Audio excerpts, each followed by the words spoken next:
long days, pleasant nights, and welcome to Kingslingers, a Doof Media podcast journeying through Stephen King's Dark Tower series. My name is Constant Reader Scott Daly, and Scott said, gesturing to his co-host, "This is Matt Freeman." Matt replied in a sick, congested voice, "And I'm Matt Freeman." Wide shot, cut to a shot of dense forest. Wait, what Voiceover. What are we doing? Scott, voiceover. Okay. This week, Susannah's song reaches stanzas 8 and 9. It's an Eddie-packed episode, Matt. We're in Eddie's perspective for both of these chapters as he is dealing with his new friend, John Cullum, and his old enemy, Calvin Tower. Matt, what did you think about this week's reading? You know, when I think it over, this reading felt like a lot of valuable connective tissue, a lot of conversations that needed to be had.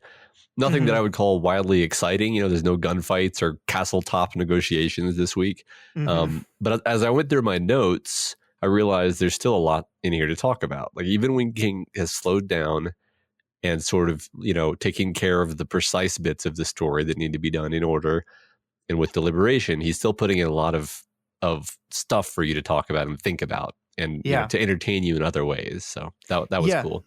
Definitely. I mean, I know at the very beginning of this, you kind of speculated that this is going to be the Susannah book. And I don't think you're wrong about that so far, but this is a week's discussion that is not going to really have any Susannah in it at all. These are two Eddie chapters. These are about Eddie. This is Eddie dealing with some shit that he's been working to deal with his entire life. And I think the culmination of his realization towards exactly why he is so angry at Calvin Tower, I think is a very important watershed moment for Eddie in his journey. And it's going to be fun to talk about that. And I think King is doing some very clever things here that are a little more subtle than some of the things he does. I think the ways in which you can sit down, what really opened these chapters for me is when I sat down and said, okay, John Cullum, I like him a lot. Calvin Tower, I don't like him. Who are these two people, and why is that the case? And then when you put them, on the table in front of you, you start to see the ways in which they are similar, and the ways in which King is pointing towards their similarities, and the ways in which Eddie is reacting to both of these two characters. And I thought that's really fascinating. Yeah, that's going to be fun to talk about for sure. Yeah, so it's going to be a fun-filled section. We're going to try not to go for too long because, as you guys have probably noticed, Matt isn't feeling very well, so we don't want to strain his voice. It's precious, his voice. It's his gift to the world, and we can't take it away. Yeah, we've already had a sort of unannounced hiatus from all of our other podcasts for the last week because of this. So hopefully we're good now, though. Yeah, so we'll move quickly, but we'll move with purpose towards the tower. All right. Before we get into this week's questions, though, we just wanted to once again plug our patron-exclusive bonus podcast called Other Levels of the Tower. That is the show where Matt and I, once a month, select a adaptation of a Stephen King story and just spend like an hour talking about it. Last month, we did Stand By Me. Matt, you finally got to watch that movie. Yep. And I thought we had a really good conversation about that. Yeah, more better than I expected, actually. More connections to the Dark Tower in that movie than I expected. I think like 19 itself, once you're looking for Dark Tower connections, you will start to see them everywhere. And next week next month we're going to be doing the film adaptation of Carrie. So look forward to that. If you're a patron, if you're not a patron, consider donating, and then you can get access to those. Yeah, that will be the Doof Troop level. That's our $10 level on Patreon that gets access to all of those podcasts. We also have been doing this thing where we're beginning out a new bonus episode, a patron-exclusive bonus episode every week. Every Wednesday, we're releasing something new. It's not always Other Levels of the Tower, but we have a thing we're calling Doofovers, which a couple of our members just take some time to talk about something that you and I have maybe already done a show on that they want to have a different perspective on it. So there's that. Then we have The High Ground, which our friend and partners, Ruben and Elliot, are watching the Star Wars prequel trilogy for the first time. I think Elliot has seen it. I think this is the first watch for Ruben. And that's very hilarious. I listened to the first episode of that came out last week, and it was very, very funny. And then, of course, we have Freeman Bros, which is our longest standing bonus podcast, which is just you and your brother shooting the shit about a random topic for about an hour and a half. Yeah, there's a nice backlog of that one. So yeah. And I think there's a new episode of that coming out next week, correct? That's right. Yeah. If my voice behaves. Yeah, that's true. That's true. We don't want to tire out the voice. So yeah, we're trying this thing. We're really committed to providing the people at those levels and above regular bonus content, as regular as we have possible between all of our other shows that we're doing. But I think I'm enjoying doing the bonus stuff, and I hope you folks that have gotten a chance to listen to that are enjoying it too. And if you haven't tried it out yet, maybe give it a try. That's patreon.com/doofmedia. And there's a bunch of other bonus features there too. There's exclusive voting and book clubs and a whole bunch of other stuff, but you can check that out at our Patreon account. But the Stand By Me episode, I am biased, yes, but I recommend it. Yeah, cool. All right, Matt, let's do it. Let's jump into the 8th chapter of this book. Can you believe we're on the 8th chapter? There's only 12 chapters in this book. We're on chapter 8 already. No, I can't. It's an unusually structured book for sure. It definitely is. But we begin this 8th stanza with Eddie in full-on remembrance mode. He's thinking back to the winter of 1984/85 when Henry had a brief love affair with a woman named Sylvia Pittston, Sylvia Goldover. During this time, Eddie Dean is fondly remembering the times of freedom when Henry was out of the house and he got to sit down, get high, and listen to his story tapes about the elves and the Oggs. So it turns out, Matt, Eddie Dean loves Lord of the Rings. He loves the Hobbits and the Shire most of all. And I remember we had this conversation, months and months ago about, hey, maybe Eddie has never read the Lord of the Rings. It turns out he has, and he loves it. And he loves the Hobbits and the Shire more than anything. And I wanted to talk to you about this for a while because you're Matt. That's why I wanted to talk to you for a while, but also just generally, I think there's a lot of interesting stuff going on here because we have to ask the question, why are Stephen King and Eddie Dean talking about Lord of the Rings right now? Besides, to specifically drive you crazy. Yes. Yeah, I don't know. I mean, we've known since at least Wastelands that Eddie was aware of Lord of the Rings, but this is the first moment where he's kind of turned to face the camera and said, yes, I, Eddie Dean, love the Lord of the Rings books specifically. Yeah. That's your question. I mean, off the bat, if you invoke, like Hobbit hole imagery in a place like John Cullum's little log cabin, then it makes you think of it as like a safe space. Yeah, that was one of my first thoughts. I mean, also we did just sort of get like a big Eye of Sauron moment with the Crimson King. I think we may be trying to invoke basically more and more Tolkien-esque tone in this particular book, where we've got this great malevolence, we've got this bucolic, beautiful and almost like sacredly protected area, being paralleled with the Shire. So that's my first. They're also smoking, which is a Hobbit activity. Sure. Yeah, I mean, I guess we should say the reason that the textual reason that Eddie Dean is bringing up this memory of Hobbiton is because they're sitting in John Cullum's little log cabin and he feels safe and protected, and it reminds him of a Hobbit hole. Absolutely. But I don't know. There's something I really wanted to pick at this a little bit, because the other thing about Hobbiton, about the Shire, is that was the safe place and the place where, I mean, there's the big thing in The Hobbit specifically, but also kind of in Lord of the Rings, about like never wanting to leave, never wanting to venture outside the safety and the protection of that. And part of that book is realizing that, okay, one, you can't really appreciate your home until you've visited elsewhere. And two, like sometimes it's good to walk out your door and go on adventures. And we have Eddie Dean, a character who is remembering a time where he would just shoot up and sit at home and do nothing all day but listen to the story. And the thing that he grabbed onto the most in the story was Hobbiton, was this peaceful place of no problems, no responsibility, like just blessed innocence and safety. And now he's kind of found himself, like Frodo, like Bilbo, on this massive quest away from his home. And here, as we're kind of rounding third, I'd say, heading towards home on this quest, he's thinking about that, and he's thinking about the safety. And there's no way they're ever going to get to stay in John Cullum's log cabin, right? Like that's just like, we know this is only fleeting, this is only temporary. And I think it's very fitting for him to be having that kind of memory, that kind of remembrance in a couple of chapters where I think it is very focused on confronting Eddie Dean and the type of person he was and the type of person he is now in very specific ways. And it just like, once you kind of realize what the chapters are doing, I think this opening statement, this opening, I love the Shire moment just seemed to fall into place for me. And I think it's just a brilliant place for King to drop this little bit of reference. Yeah, I think you're right. I think, that makes a lot of sense. I loved it. Me too. John Cullum really loves baseball, though. This is what we learn about John Cullum. He really loves baseball. And not only does he love the game of baseball, but he loves collecting baseball memorabilia. We see here that he's got just a ridiculously amazing collection of baseballs.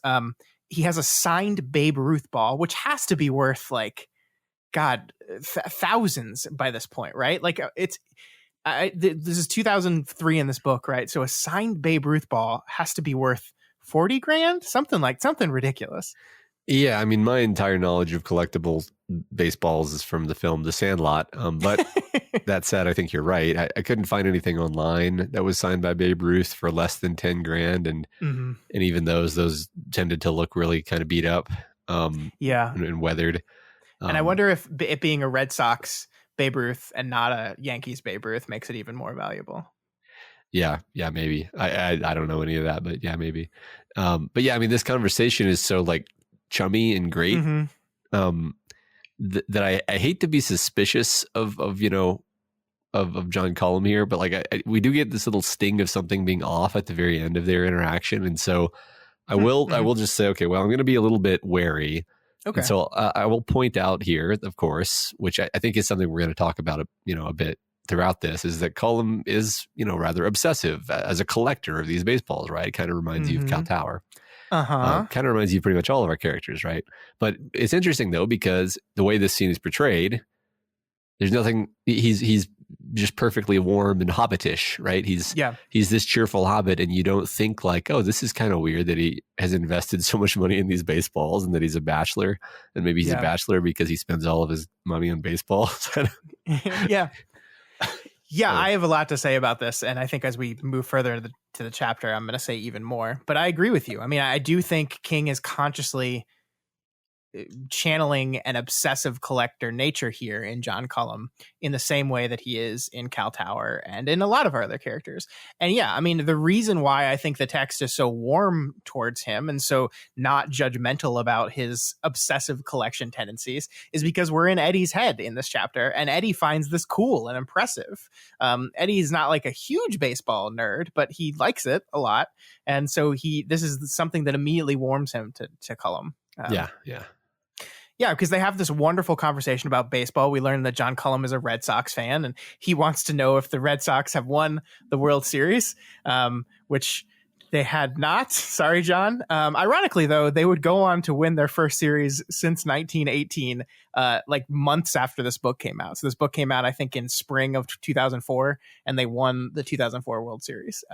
That was when the curse was broken, was this very year this book came out. So obviously King didn't know about that when he was writing this, but it's perfect, right? But yeah, of course that happened, right?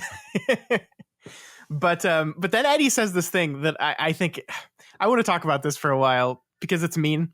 Eddie says, "Tell you one thing," Eddie said cheerfully, "you don't want to die before 1986. That one's going to be a corker." Oh, yeah? So here's what happened in 1986, Matt, if you're not a baseball nerd. The Red Sox went to the World Series in 1986, and they were playing the extreme underdog New York Mets, which happened to be my team, which is why I know so much about the series. And in Game 6 of that series, a grounder went under the legs of first baseman Bill Buckner, which cost them the game. It was a costly error that cost the Red Sox Game 6, and then the Mets came back to win Game 7. It was a miracle performance and more evidence for a Red Sox fan that they are cursed. So for Eddie to like cheekily say, you don't want to miss the 86 World Series, which happens to be one of the most heartbreaking moments in Red Sox history. You don't want to miss that. It's just kind of mean, Eddie.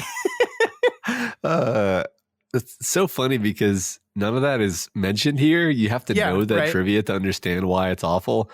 Because I just read it as like, oh, that's probably a really great series or game where something amazing happens for the Red Sox, and it's like no the opposite of that. I mean, unless he's referring to something else, right? Which I don't think he is. Yeah, I mean, it's always fun when your team goes to the series for sure. Yeah. But yeah, it was heartbreaking. Like you find a Red Sox fans and just say the name Bill Buckner. And I think that the sting of that has cooled a little bit because since 2004, I think they've won 3 or 4 times. So they're a very successful franchise now. It was just a very long drought, and Red Sox fans were cursed forever. But yeah, it's really, really fun conversation. Also, there's so much more like nerdy baseball stuff going on here because Cullum says that his Babe Ruth ball is autographed when he was a Red Sox, not a Yankee, because he's got no use for baseballs autographed by Yankees. And then Eddie tells Cullum to remember the name Roger Clemens, who was an incredible pitcher for the Red Sox. He was part of the reason why they made it to the 86 World Series. And actually, if you really dive into things, Clemens was pulled in Game 6, and the reason for pulling him as early as they did is very controversial amongst Red Sox diehards. Like some people argue he should not have been pulled. I think there's disagreement between Roger Clemens and the manager of the Red Sox about why he was pulled. It's like this whole big thing. But ironically, in 1999, the New York Yankees would sign Roger Clemens and he would win back-to-back World Series championships with them. And so this is a thing that obviously King knew when he wrote this. Eddie would not know that, but Stephen King would. And so I think he's being cheeky here, like intentionally cheeky. And it's very fun. And yeah, like you said, it's none of it is spelled out for you. It's only because I know random bullshit baseball trivia that I can even dive into this with this level of detail. This is great because I never would have known there was all of this, like, that Eddie's basically sort of trolling him in what really is a very Eddie fashion. Sure. But, you know, and this isn't that much text, right? It's just sort of Eddie and him going back and forth and Eddie tossing him a couple of little tantalizing hints about the future. But it's so funny to me that unbeknownst to me, and probably I would guess the majority of readers, they're terrible, terribly cruel hints. Yeah, absolutely. But so getting beyond the fun, there's a lot going on here. I think first of all, this chapter is called A Game of Toss because the entire conversation that occurs in this chapter is happening as Eddie, John Cullum, and Roland toss a baseball around. Right, they're just sitting in the hobbit hole tossing a ball around while chatting. And the thing I wanted to really point out here is how much of these 2 chapters revolve around Eddie trying, like, extremely hard, like harder than it should be, to not immediately murder Calvin Tower, which is totally fair. Tower is an absolute git, especially in this book, especially in the parts of this book we see him in. But it does strike me as odd, as we talked about before, that we have these 2 characters. In this chapter, we have 2 characters that are not part of our quartet. One is named John Cullum, one is named Calvin Tower. They are both collectors. John Cullum collects baseball memorabilia, and he's sitting on a fucking fortune of signed baseballs. Like, the book has established that. Calvin Tower, for his part, collects rare books, and he's sitting on a fucking fortune of rare books. And I want to be clear here because I can hear people out there getting angry at us already. I am not saying that Cullum and Tower are of the same quality, right? Like, that's not the argument I'm making here. As I said before, I think Tower is an absolute git and, like, deserves everything that he has to go through in these chapters. And I think John Cullum is an absolute badass that, like, you know, we saw that in the last chapter. Like, he was key to them surviving the ambush because he just acted. He didn't think about it. He didn't complain. He didn't lock up in fear. He just acted and helped them and asked very little questions and has just, like, been with them. Like, Ka has linked this man to these people, obviously. Yeah, but it seems like it. But isn't it just odd how Eddie's impressed with Cullum's collection? He's like, wow, look at a Babe Ruth baseball. I can't believe it. How cool is this? How cool this man is. How Hobbit-like this man is. And how does Eddie feel about Tower's equally impressive collection of rare book memorabilia? Right. Yeah. I mean, he thinks it's indulgent and stupid and you know, selfish. And I mean, I think, you know, the obvious difference is he likes this guy. Maybe on some level, maybe the difference might be that Cullum doesn't seem to need the baseballs. Like, he's able to toss one of these valuable baseballs around to play catch with it instead of babying it like it's a priceless artifact. I mean, if I had a a signed ball from some historical player, I think I'd probably be like, yeah, we're not going to toss that ball around. That to me came across as a very subtle sign that he's not like attached in the same way that you think of Tower as being attached to his books. Yeah, that's great, because it goes back to that conversation we had last book about like, what is the point of collecting something if you're not going to use it, right? Like, what is the point of collecting a book that you're never going to open and read? What is the point of collecting a baseball that you're never going to toss around? And you're right, that's what they're doing here. This is a game of toss. They are using the ball for its intended purpose. Yeah. And meanwhile, when they talk about to Tower about his books, all he can care about is, you better not have harmed them. You better not have bent the pages. You better yeah. There's at least a few moments in here where it remarks that Eddie hurls the ball at Roland, and that could easily damage the ball doing that, right? But Cullum doesn't care, and I think, I mean, it is fun to contrast the two characters because they are being paralleled explicitly. But they're definitely different.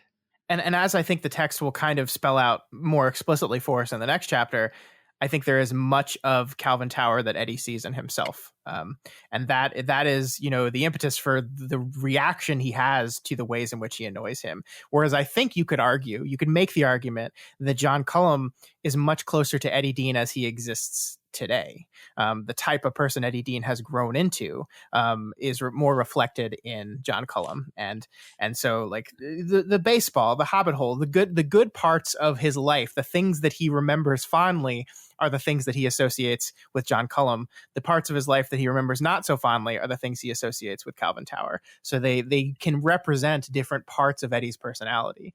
And he reacts violently and angrily to the parts that remind him of the weaker parts of himself. Like, you could argue that John Cullum is that steel that existed at the core of Eddie from the very first chapter we met him in. Yeah, I like that. Cool. Yeah.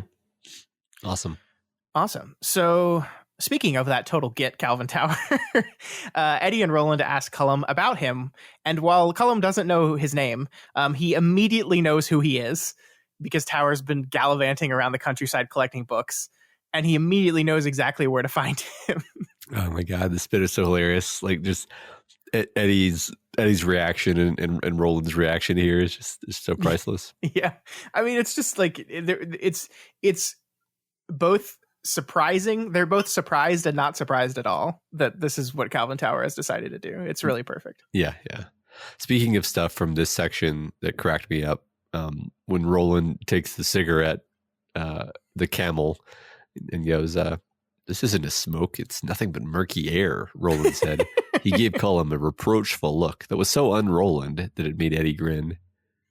It's just like, I don't know why it always kills me when like the very, very stoic character like is shown to give someone an out of character sort of critical express. I don't know. It's a great comedy moment to me. It is great. And then like Cullum just breaks the filter off and hands it back to him. Yeah. Just smoke it without the filter. Yeah.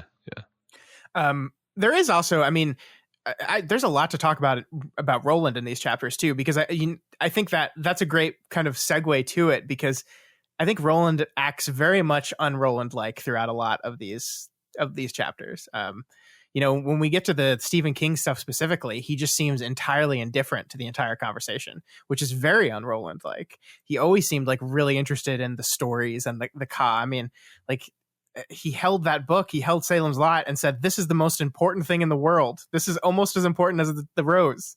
And now he's just entirely indifferent. And like, Eddie, we don't have time to talk about Stephen King right now. Really interesting stuff.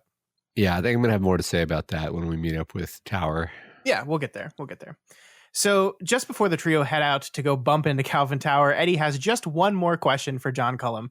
"A man named Stephen King. Do you know that name?" And saw by Cullum's eyes that he did. And Roland here tries to tell Eddie that they don't have time to chat about Stephen fucking King, but Eddie thinks it's extremely important that they chat about Stephen fucking King. And he says, "Listen to me. I'm playing a hunch here, but a hunch is not all this is. We've met one man, Ben Slightman, who wrote a book in another world, Tower's world, this world. And we've met another one, Donald Callahan, who was a character in a book from another world. Again, this world. Cullum had tossed him the ball, and now Eddie flipped it underhand and hard to Roland. The gunslinger caught it easily. This might not seem like such a big deal to me, except we've been haunted by books, haven't we? The Dogen, The Wizard of Oz, Charlie the Choo-Choo, even Jake's final essay, and now Salem's Lot. And it goes, I'm going to read more of this because I think it's really important. He was having a through the looking glass, down the rabbit hole, off on a comet feeling again, and he tried to ascribe it to the Percodan. It wouldn't work. All at once, he felt strangely unreal to himself, a shape you could almost see through, as thin as a page of a book. It was no help to realize that this world, lying in the summer of 1977 on Time's beam, seemed real in a way all the other wears and winds, including his own, did not. And that feeling was totally subjective, wasn't it? When you came right down to it, how did anyone know they weren't a character in some writer's story, or a transient through thought in some bus riding schmo's head, or a momentary mote in God's eye? Thinking about such stuff was crazy, and enough such thinking could drive you crazy. And yet, data chum, data chi, not to worry, you've got the key. Keys, my specialty, Eddie thought, and then King is a key, isn't he? Callahan, Crimson King, Stephen King. Is Stephen King the Crimson King of this world?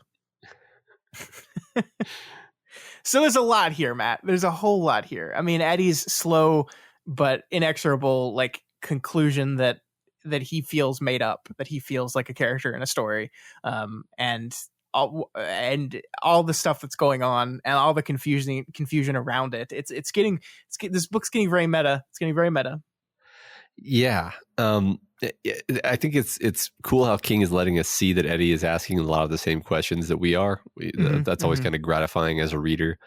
And hopefully means some of these will be answered soon. I also love here that Eddie has kind of mirrored Susannah's riff on the whole data chuck thing. Yeah. It's just one of those bits where there's a hint of mental connection between them, even though it's not really overt, but it's possible that there was something like that here. And I do love that this is connecting to Eddie's, totem based power, right? His ability to see these totems of power, to see these keys.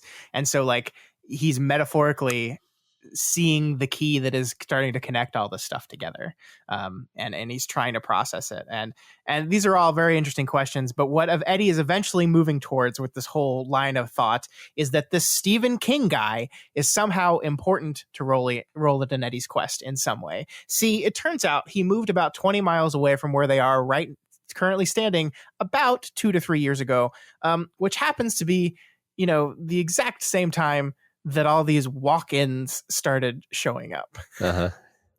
Which I'm sure is just a coincidence, right? It's just a coincidence. Yeah. So what's so interesting about all this to me, though, is what we talked about before. While Eddie is playing 20 questions about Stephen King's life, Roland is extremely impatient. He's telling Eddie to hurry up. He's telling Eddie we don't have time for this, that they have to get to the tower, which is absolutely true. But why is he suddenly indifferent to Stephen King? Why is he suddenly indifferent to the importance of Salem's Lot on this thing? Isn't this something that, I guess, would you not agree that stories and the importance of how stories connect to our characters is something that Roland has always shown a lot of interest in? I mean, I remember us having conversations when he was like, please note, where a character, one of the Katet says, this reminds me of a story. And Roland would be like, you must tell me the story. Like Wizard of Oz. He's like, you have to tell me this. You have to tell me what it is, because it's going to be important somehow. And now, not so much. Yeah. I'm not sure what to make of this, honestly. Maybe he just thinks okay, the reason we're here is to get Tower. We need to finish this mission of getting the rose. Not this detour right now, not this conversation. And maybe he hasn't quite learned that Ka is just as responsible for detours as it is for the plot. And that a detour can sometimes turn out to be the plot. But yeah, I mean, it's interesting how he seems, unusually quiet, unusually uninterested in chatting. Because he's a great one. It's easy to kind of think of Roland as being like the strong silent type, but he actually is always kind of down to palaver with whoever they come across. Yeah, especially when it's about this 19 nonsense. Yeah. Yeah. Another thought I had is maybe he's just kind of figured it out and he doesn't really see a need to talk about it anymore, you know? Yeah, I mean, to jump way ahead again, I think the end of chapter 9 ends with Roland being like, we're in the end game now. Don't you see it? And so I do think he's just kind of starting to get a little antsy. Like he sees the end of his quest and he like, it's like you can see the finish line ahead. And meanwhile, Eddie's like, well, I want to talk to this guy about this other guy. And he's like, no, but look right there. I can see the ribbon. I just like, can't we go? I think that I personally think that's part of it. I think, you know, maybe he thinks he's got it all figured out. Maybe he's a little blind to how all this stuff could possibly tie together. But, you know, as you get closer and closer to the end of the journey, like you're getting just a little more excited about that and a little more antsy and a little bit less likely to do these diversions. Yeah, that makes sense. Especially when you've been doing it for what we decide hundreds of years. Yeah. So the chapter ends with the trio going out to Calvin Tower, and like I said, we're not going to pull all the staves and responses from every single chapter, but I liked this one a lot. It says, "Kamala ka Kate, you're in the hands of fate. No matter if you're real or not, the hour groweth late." And the response is, "Kamala come 8, the hour groweth late. No matter what the shade you cast, you're in the hands of fate." So, I mean, the reason I pulled this out is because I love that no matter if you're real or not, right? Like this is like the book is like fully leaning into the concept that we started with Calvin Tower, or not, with Callahan saying, "Am I real or not?" And it's expanded to Eddie Dean now as well, where these little poems at the end of the thing are just fully admitting that these characters are now struggling with the fact that they aren't sure if they actually exist. Yeah. You know, I want to kind of microanalyze that a bit because I'm not really sure what to do with that last bit about no matter what the shade you cast, because I'm like, does anybody cast a shade other than, you know, shadow? Or I guess now it's occurring to me this might be like a reference to the fact that, you know, Eddie is white and Susannah is black, and that's I did think it was I mean, you could go with their skin color. You could also go with just like which shadow is in control of Mia. Like, remember, she's the Lady of Shadows, right? Yeah. So which shadow is in control of Susannah's body right now? Actually, it doesn't matter which one it is. You're running out of time. No matter who's in control, you're all running out of time. I mean, that works, I think, better because she actually does cast multiple shadows. She's the Lady of Shadows. Yeah. Okay. Cool. Yep. Gotcha. Cool. All right. So it was a pretty short chapter 8, with a very long 9th chapter. So as I look at my time and say, hey, we're 35 minutes in and halfway through the discussion, but we're not. So we'll move on to the 9th stanza, entitled "Eddie Bites His Tongue," which is something that happens both literally and metaphorically in this chapter. We remain in Eddie's head in this chapter the entire time as he struggles through his interaction with Calvin Tower. And I really love, Matt, how King sets the tone of the interaction here at the very beginning of the chapter. The chapter opens with the note that Callahan left to Tower, reminding us what Callahan had said to him and reminding us the reason that Eddie is chastising him for completely ignoring that note, right? But then King takes this whole thing a step further when Roland says, Roland and Eddie have pulled up to the cabin that the Tower is staying at, and Eddie asks, "Anyone here?" And Roland says, "I think so. Yes." "Danger?" "Yar, beside me." Eddie looked at him, frowning. "You, Eddie, you want to kill him, don't you?" After a moment, Eddie admitted it was so. The uncovered part of his nature, as simple as it was savage, sometimes made him uneasy, but he could not deny it was there. And who, after all, had brought it and honed it to a keen edge? Roland nodded. "There came into my life, after years during which I wandered in the desert as solitude as my anchorite, a whining and self-involved young man whose only ambition was to continue taking a drug, which did little but made him sniffle and feel sleepy. This was a posturing, selfish, loudmouth loutkin with little to recommend him. But good looking," Eddie said. "Don't forget that. That cat was a true sex machine." Roland looked at him, unsmiling.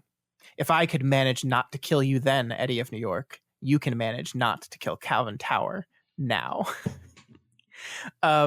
So this is wonderful. And I think it's actually really important because I think, as we talked about at the very beginning, the great realization of this chapter, at least for Eddie Dean himself, is that the reason why he has so much anger and hatred towards Calvin Tower is because so much of who Calvin Tower is and how Calvin Tower behaves reminds him of himself, the worst parts of himself. And what both King and Roland have so subtly done here at the start of the chapter is remind us of that, not by stating it outright, but by simply having Roland draw the line between the two characters and inviting us and Eddie to fill in the blanks between them.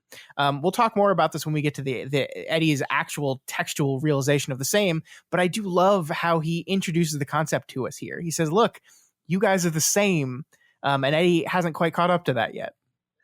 Yeah. I feel like we sort of hit upon this explanation back when Eddie first bailed old Cal out in the bookstore, right? Yeah. That he saw the worst parts of himself in Cal, and he couldn't find a nice thing to say to about him afterwards when Roland's trying to talk to him, and he's like, "Yeah, he's a piece of shit."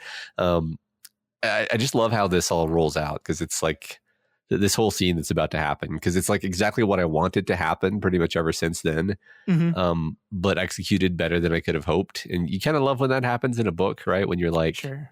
I'd love to see this play out, and then that plays out exactly. Yeah, and I think we've talked about King and his tendency to not hold things back sometimes. Like, I think you're right that King made the connection between Eddie and the connection and Calvin Tower apparent from the very first time they interacted. Like, I think he's drawn this line for us, the reader, from the very beginning. But I think Stephen King also recognizes that, like, it doesn't matter if we, the reader, get the metaphor. What is important to him is if his characters get it. What is important to him, like, it doesn't matter if you, the reader, has like, yeah, I see what you're doing, Stephen. What it matters is is when Eddie Dean says, oh, I get it now. That is the reveal. That is the revelation. That is the moment for King. And that's why this matters so much more than me and you, sitting cheekily behind our mic saying, I see what you're doing, Stephen. He doesn't have to hide it. He just has to allow his characters to experience the same realization that we are. And it's almost, to Stephen, his character's realization is more important than my realization. Yeah, if I'm going to take like a writing lesson from this, it's going to be like, as a writer, don't make them wonder what you're doing. Don't make them say, I see what you're doing there. Make it really obvious what you're doing there, but just execute on it really well. Like that's what people want. Yeah.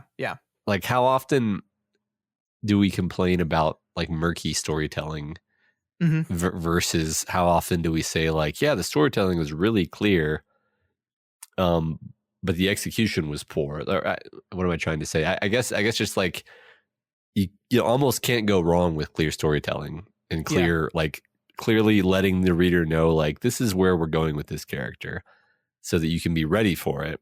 It's not gonna like hit harder if you're surprised by it in 99% of cases. Yeah. I think this is actually a problem in a lot of modern serialized storytelling. And I think it has to do with our favorite punching bag, J.J. Abrams, and his mystery box, like jigsaw puzzle type storytelling, where like half the fun in the minds of the creators and in some of the people that watch as well is like piecing together what the story is actually about, what the story is actually saying. And that's not King's hang at all. Like, that's not what he's interested in doing. For sure. Yeah. So, I think there is like, I think there is some fun to that, like there is movies that I've enjoyed where the movie is obviously, or maybe obviously isn't the right word. The movie is a big giant metaphor, and that metaphor will go over a lot of people's heads and they will hate it because of that. But that is not the only way to do storytelling. And sometimes when you construct your entire story around that salient fact, that like, I want my audience to have to like after every episode to be like, all right, so wait, what? Yeah. I mean, that's a good point. 'Cause I agree. Some of my favorite things are like, oh, you won't like this unless you understand that it's a metaphor. Yeah. But that's so hard to pull off. And that's so rare that actually works. Yeah, I'm thinking specifically of the Darren Aronofsky film, Mother, that came out a few years ago. That is one of the rare F cinema scores because a lot of people I don't want to put words in people's mouths. I don't think everyone that didn't like that movie didn't get it. I think some people got it and still didn't like it, and that's absolutely fine. But I do think it was one of those, this is a giant metaphor, and if you did not get the metaphor, you're just going to be going, this is meaningless nonsense to me, and it's stupid. So I mean, it's different philosophies, and I do like that. Like King, that this is the philosophy that King runs with, and this is I'm never confused walking out of a King book. I'm kind of like, there are moments where I'm like, what? That was crazy, but I'm never confused about what he's trying to say and what he's trying to do. And I think I think that the easiest way to summarize this entire conversation we've just had is, to King, character realization is more important than reader realization. Yes, absolutely. You've made me realize something, but it's related to a different thing that we have to talk about later. So anyway, okay. Well, let's get there. Okay. All right. So the three pull up to cabin 19, of course, where Tower and Deep now are staying. And as they sit there trying to figure out what to do next, they find out that at the center of this walk-in event is on a little street called Turtleback Lane, in a little town called Lovell, Maine, which has no significance at all. Don't look it up, Matt. It's not significant. Don't worry about it. You just don't need to worry. Nothing happened in Lovell. Don't worry about it. Okay. So just in case you guys still think I'm trying to compare the quality of Cullum and Tower, just in case I didn't shut that down well enough, we have Roland say this line here: "The men who came here are fools." It still has the smell of fools, which is partially how I know that they haven't moved on. You're not one of those kind. So obviously, Tower sucks. Cullum rules. I totally 100%. Roland is right about everything. Interesting how Cullum is another name that kind of sounds like Calla, in a way. I don't know. I don't know. Sure.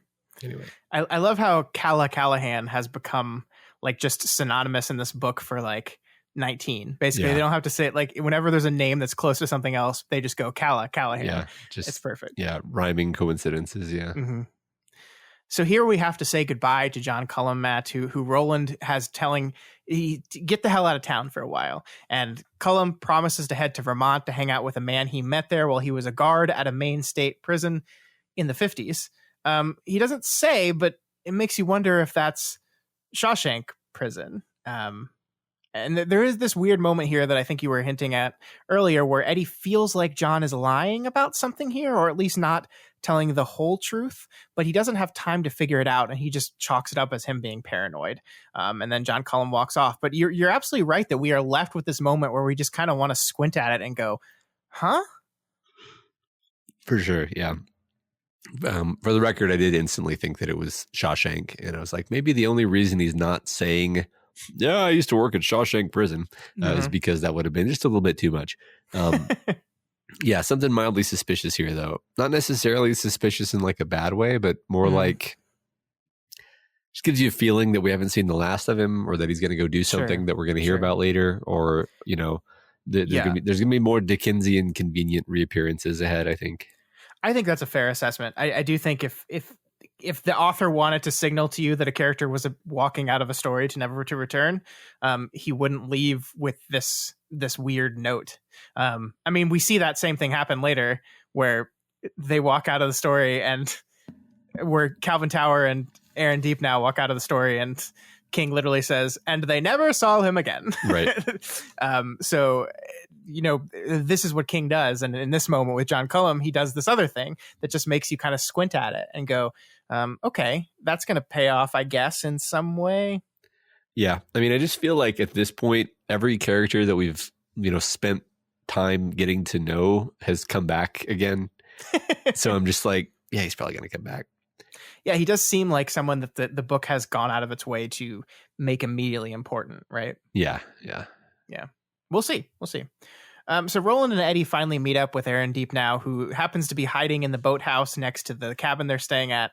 Cal Tower is out buying books because, of course, he is. And Eddie starts to let loose his frustration at Tower.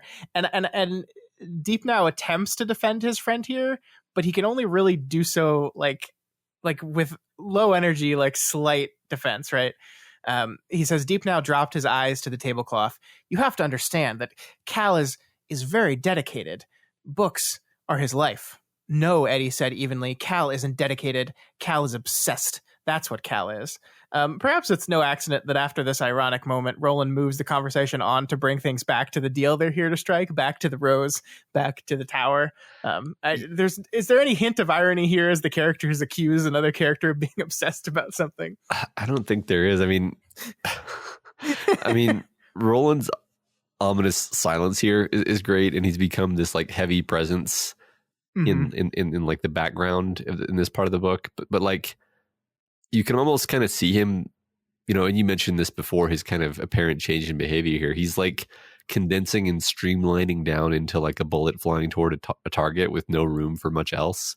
Yeah. And I've said many times before that I think Roland needs to learn to confront the idea that maybe he needs to give up on his drug. And, scenes like this, the background element though it is, really show how much he has not done so. Because he's basically butting into a conversation where Eddie's correctly saying like, no, I recognize this. This guy is a different kind of addict. And Roland is like, oh yeah. Where's my drug? Yeah.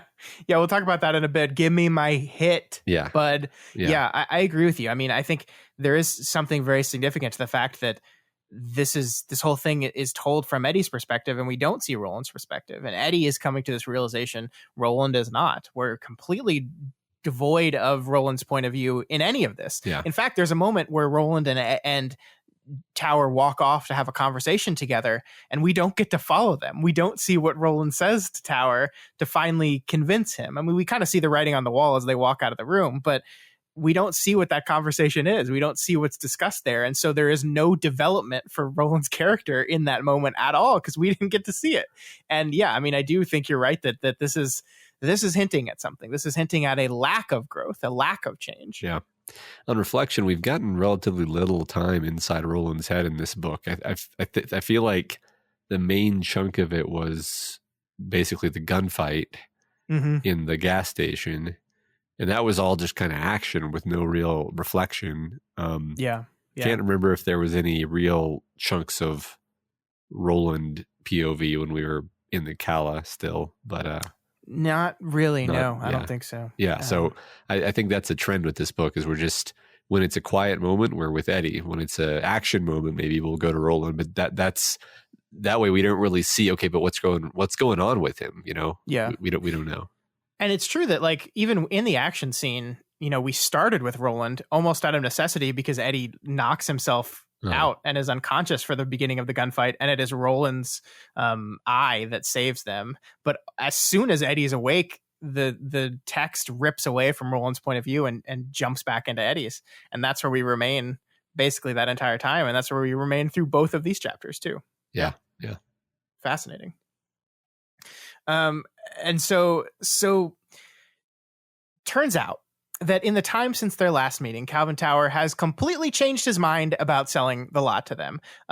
Eddie's guess of the name in the envelope was just a cheap magician's trick. The money that they promised to pay Cal for the lot later was just a dodge.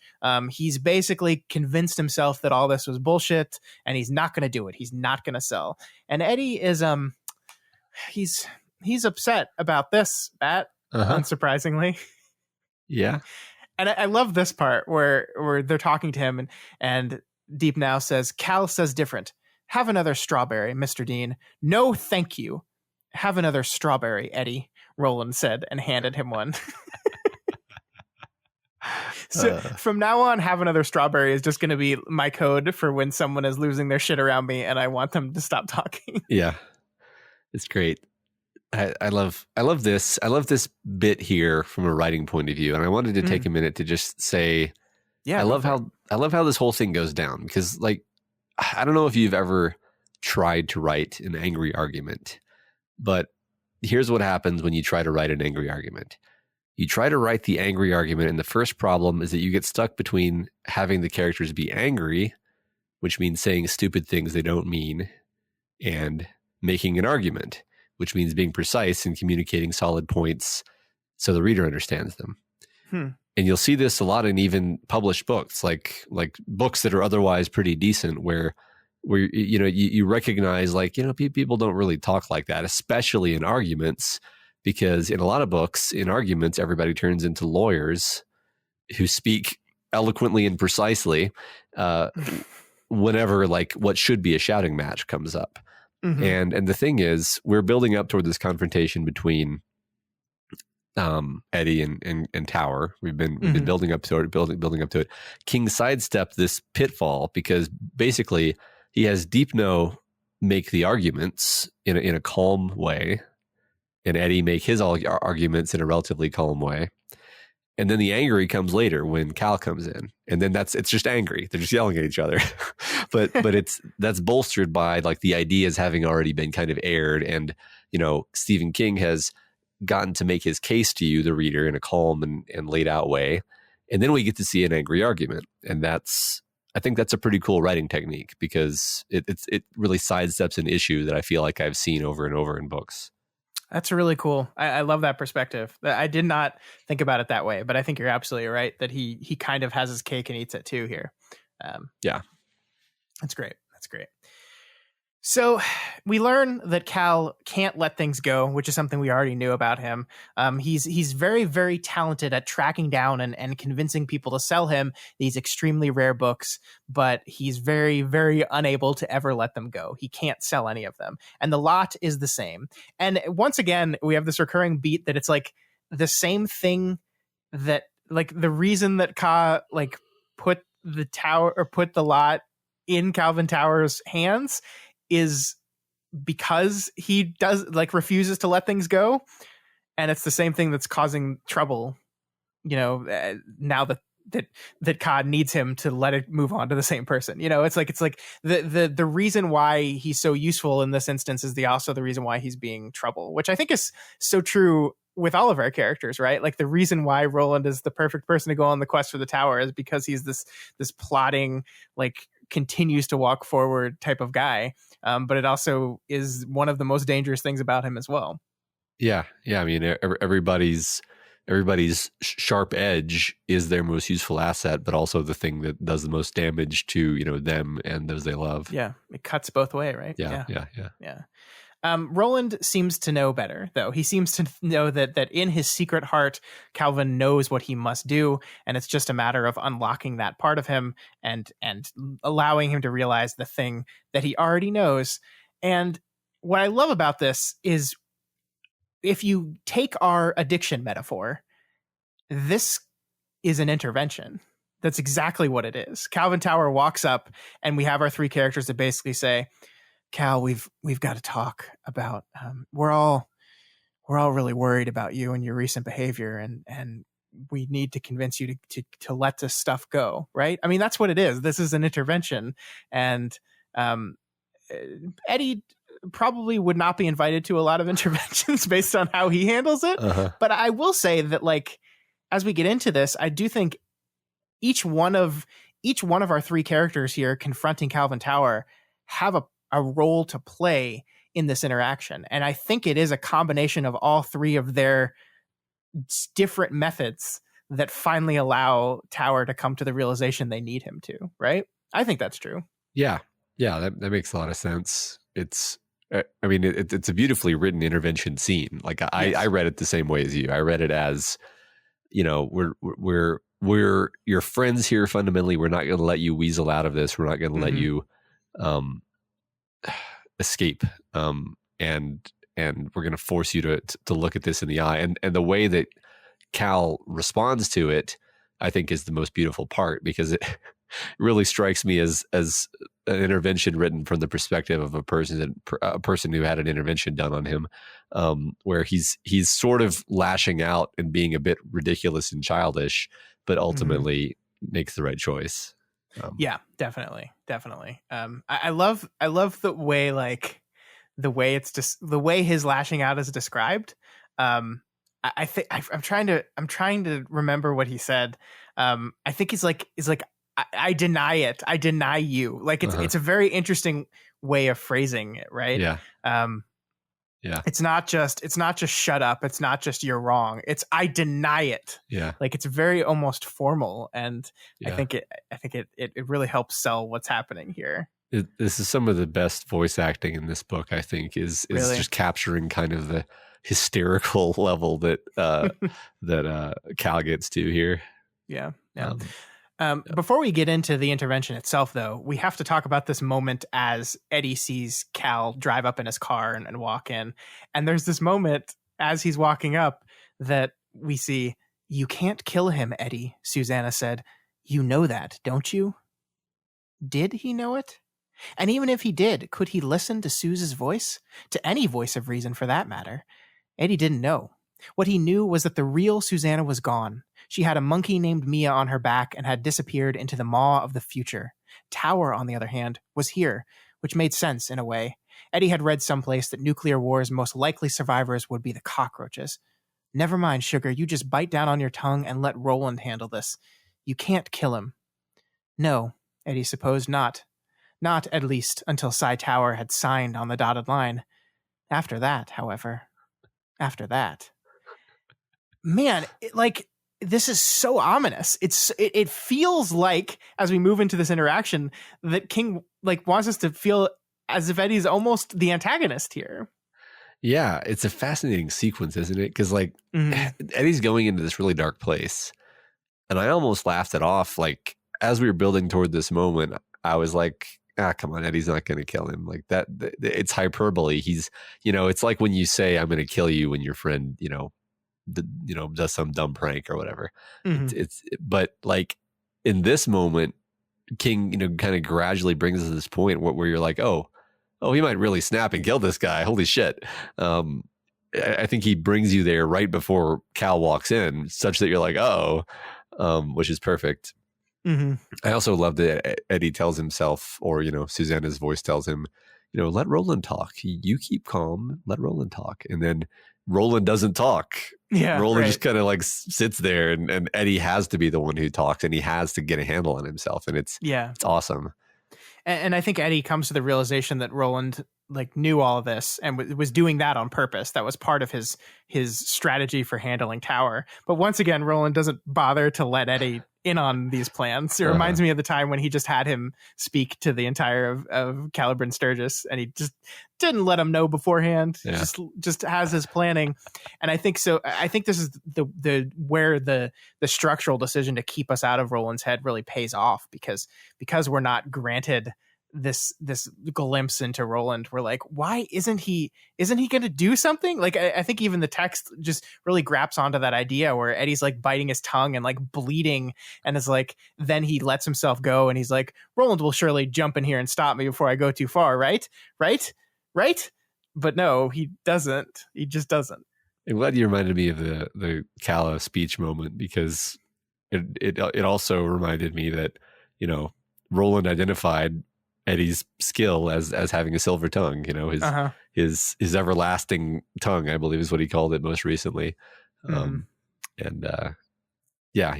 leans on Eddie for that as kind of one of his skill sets. Yeah, but always in it's like he's using him kind of way. He doesn't let him. It makes it feel like it's not like, Eddie, I'm going to let you handle this because I think you would be the best person to drive this particular conversation. No, he doesn't. He doesn't do it that way. No. He doesn't communicate. He just is here's my prop, and I'm going to wind him up, and I'm just going to let him go, and I know what he'll do because I understand who he is, and then I'll step in when it's my time to step in. It's fascinating. Yeah.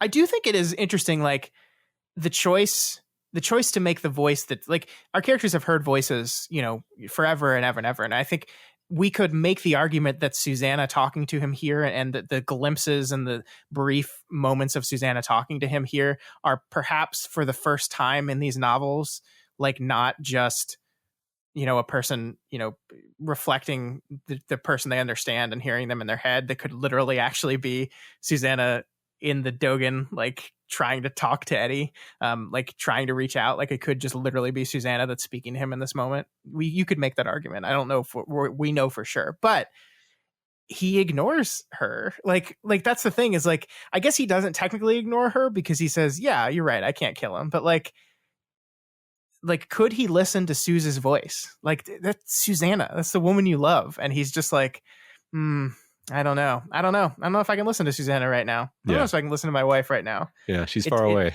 Yeah. Fun stuff. Yeah.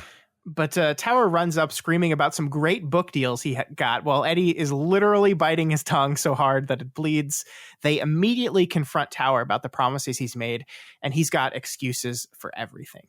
And what I love about this moment, and I think what King does to really sell the intervention point of it all, Matt, is that Aaron Deep now has also had enough of his friends' bullshit, because every excuse that Tower has, which we all knew they were bullshit excuses anyway, but Aaron knows his friend enough to just go like, nuh-uh.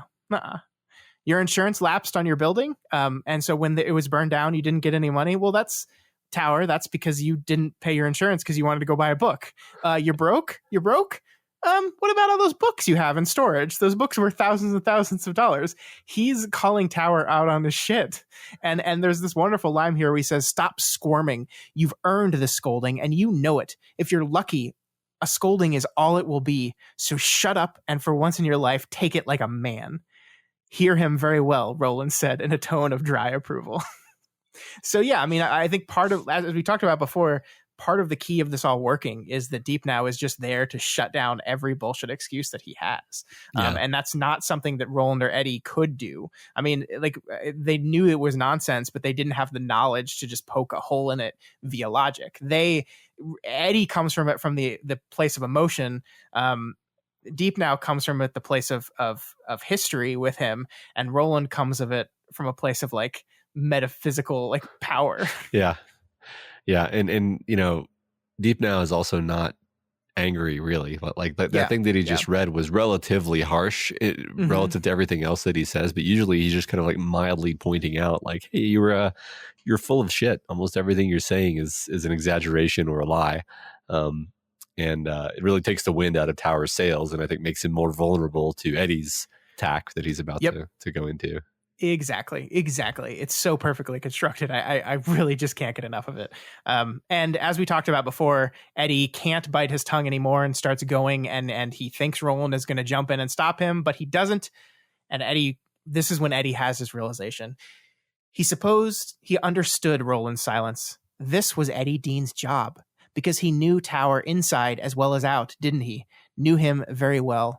Once upon a time, not so long ago, hadn't he himself thought everything in the world but heroin pale and unimportant? Hadn't he believed everything in the world that wasn't heroin up for barter or sale? Had he not come to a point where he would have literally pimped his own mother in order to get the next fix? Wasn't that why he was so angry? And yeah, I mean, that's absolutely the truth. And finally, Eddie Dean has realized that.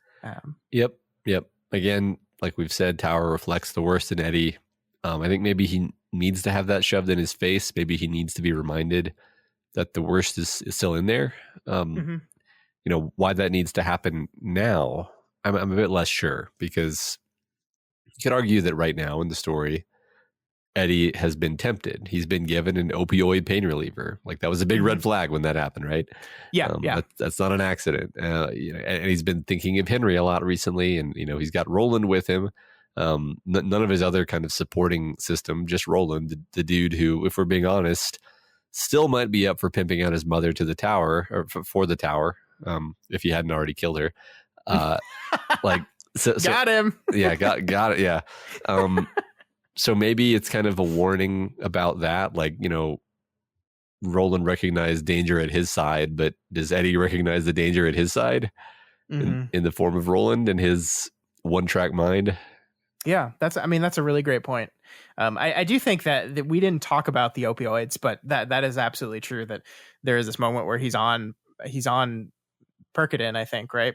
And then he's offered more pain medication at Towers, and he, after this whole confrontation, turns it down almost specifically because of that conversation. And that, I mean, I obviously think Eddie's addiction is literal and textual, but it also is metaphorical in in stretching into his addiction to the tower. And I do think as our characters get closer and closer to that end goal, like, if the tower is a metaphor for drugs, for addiction, for obsession, then our characters are getting closer and closer to the object of their obsession. And perhaps it is more and more important for our obsessive characters to be conscious of their obsessions, because it's going to get harder and harder to not be tempted by that obsession as you get closer to it. Yeah. And what that means and how it will play out, it remains to be seen. But I do think it's important in this moment that is happening. And like we talked about previously, that it is not happening for Roland Deschain.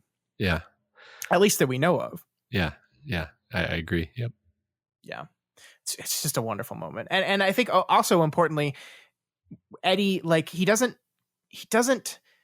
change his tactic directly, but I think after the realization, he does kind of understand everything that's happening here, right? He recognizes it as an intervention, and he recognizes that he himself is an expert at addiction, and he can kind of poke holes in the other parts of Tower's defense.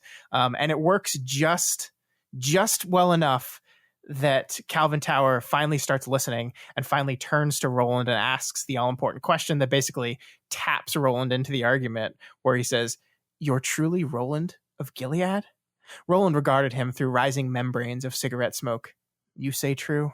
I say thank you. Roland of the Eld? Yes. Son of Stephen? Yes.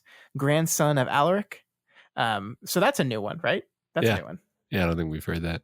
Yeah, and it's a fun little reference here, because we learned that Alaric was a man who went to a country called Garland to slay a dragon, but the king of that region had already killed the dragon, and he himself was later murdered. That's a reference, Matt. That's a reference to the novel The Eye of the Dragon. I figured I knew I knew there was a dragon. So there you go. There you go. Yep. But so yeah, Roland has tapped in, and then Roland and Tower start chatting in another language that Eddie can't understand, and then go outside and have a one-on-one conversation as Tower begins to weep. And that's where we know the writing's on the wall, when he starts crying. Yeah. And they go have their conversation. Yeah. I really wonder what language that was. I kind of just assumed it was high speech. Yeah, but why would Tower know high speech? I mean, that's a good question. Yeah, I like, that's the thing, is like nothing jumped out to me as being like, oh, obviously it's this language. So yeah, I don't know. It does show that he has come to realize it, though. Like, it's the perfect way as high speech. It's the perfect way to just be like, oh, he's recognizing the importance of all this, and now he's literally communing in the language of the gunslingers. Yeah.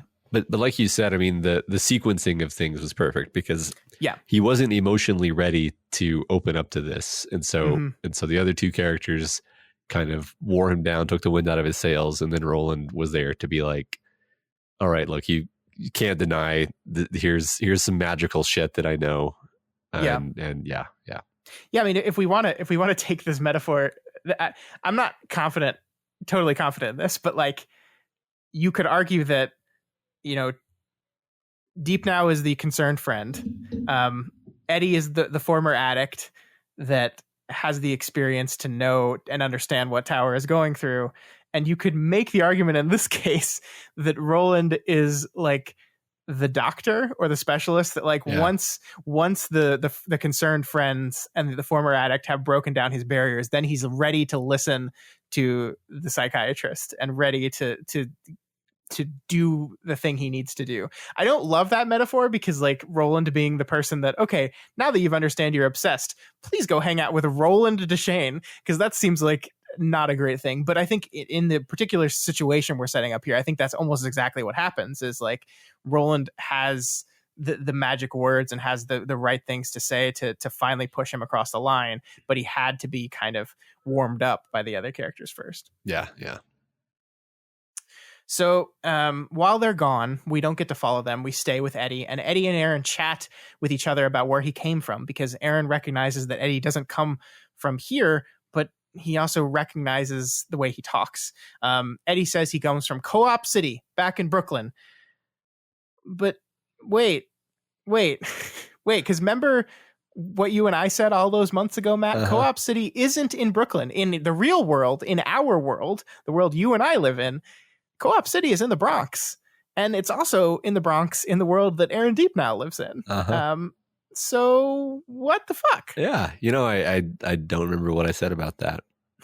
So I went back and checked. Yeah, because we can do that. We talked about it in the Wastelands Part 3, and I basically just said, I don't know if this is a mistake or if King intentionally makes changes to kind of tip his hand that the world is a fiction. But we weren't anywhere near this level of 19 at that point, so I wasn't guessing like, oh yeah, it's another dimension from the other dimension that's the flower dimension. Yeah, I don't know. I think my favorite thing about this, though, and I'm jumping ahead to a quote I pulled later on in the discussion, but Eddie, when Eddie basically says, like, I refuse to believe that I live in Co-op City in Brooklyn because of a writer's dumb mistake. And I really, you want to get down to it and be like, is that Stephen King just admitting that he did an oopsie and he's writing his oopsie into his world? He did an oopsie and then he's like, well, shit, now I have to do a whole multiverse thing. And then I have to. Yeah, this is the reason. This is the entire reason. Yeah. Because someone called him out on Co-op City. Yeah, I think I'm going to bring Father Callahan in from Salem's Lot because at this point, why not? Yeah. It's the long game, Stephen. The long game. Yeah. I need to read this entire section because I think this is really, really important. Okay.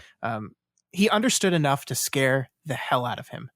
Other worlds, perhaps an infinite number of worlds, all of them spinning on the axle that was the tower. All of them were similar, but there were differences. Different politicians on currency, different makes of automobiles, Takuro Spirits instead of Datsuns, for instance, and different Major League Baseball teams. In these worlds, one of which had been decimated by a plague called the superflu, you could time hop back and forth, past and future, because in some vital way, they aren't the real world.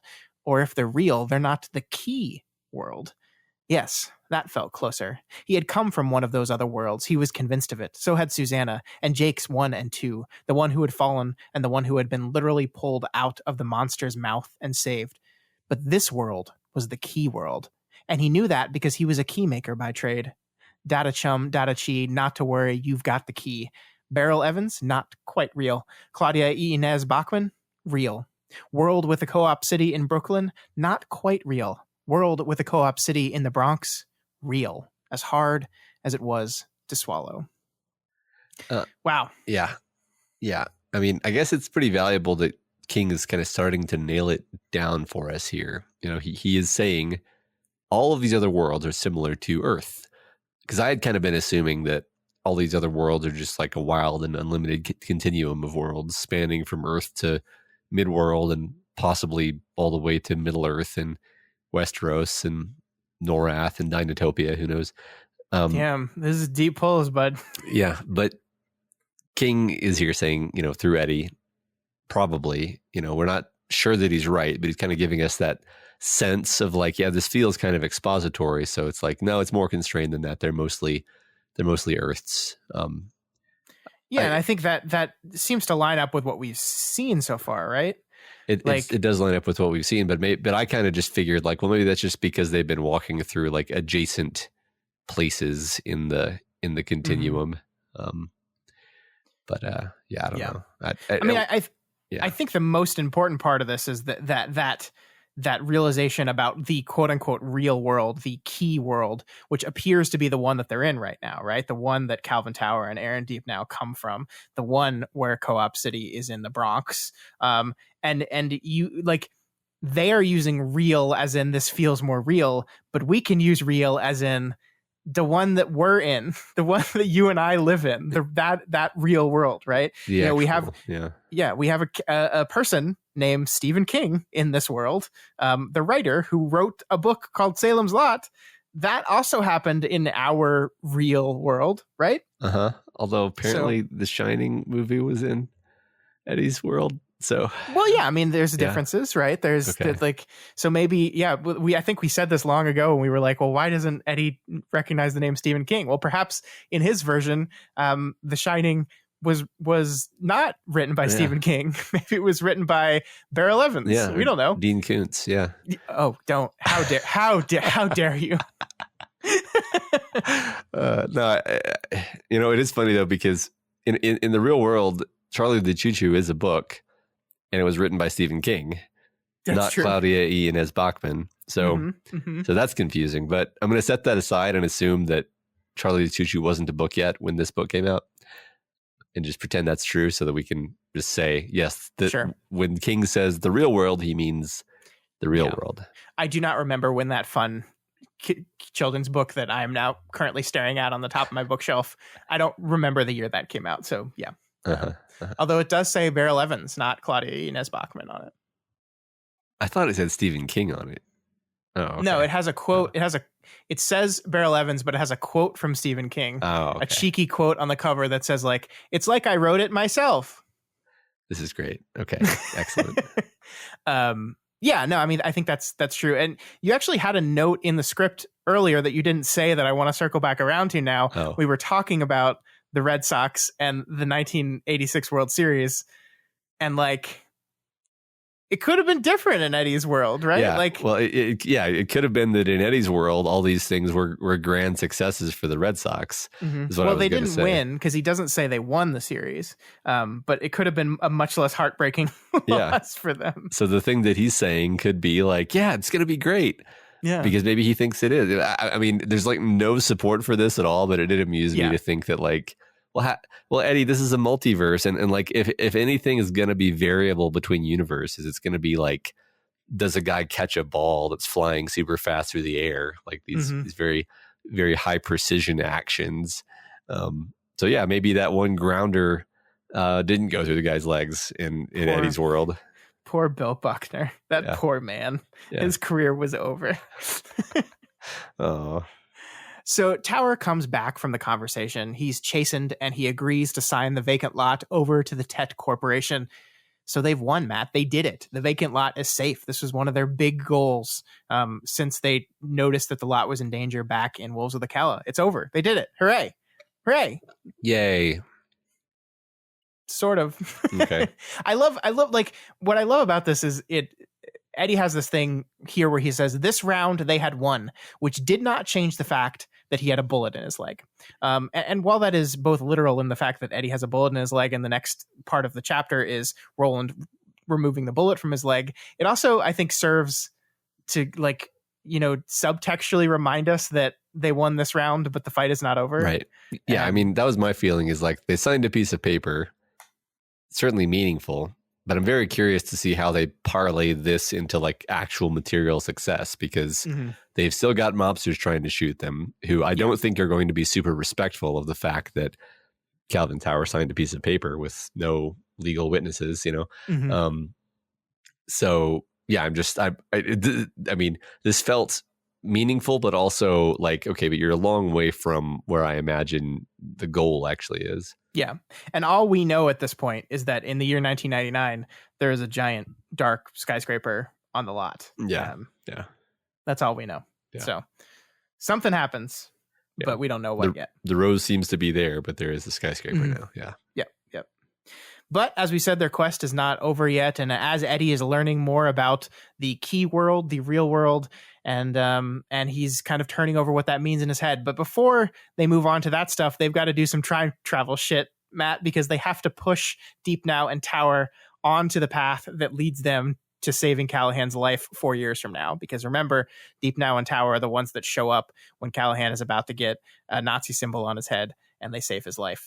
And scare off the people trying to kill him. The Hitler brothers. I'm glad we sorted this out because I think it shows how important Eddie's shift in his perception of Tower is, that he's now able to kind of admit that this guy, this piece of crap is the potential hero and savior of Callahan.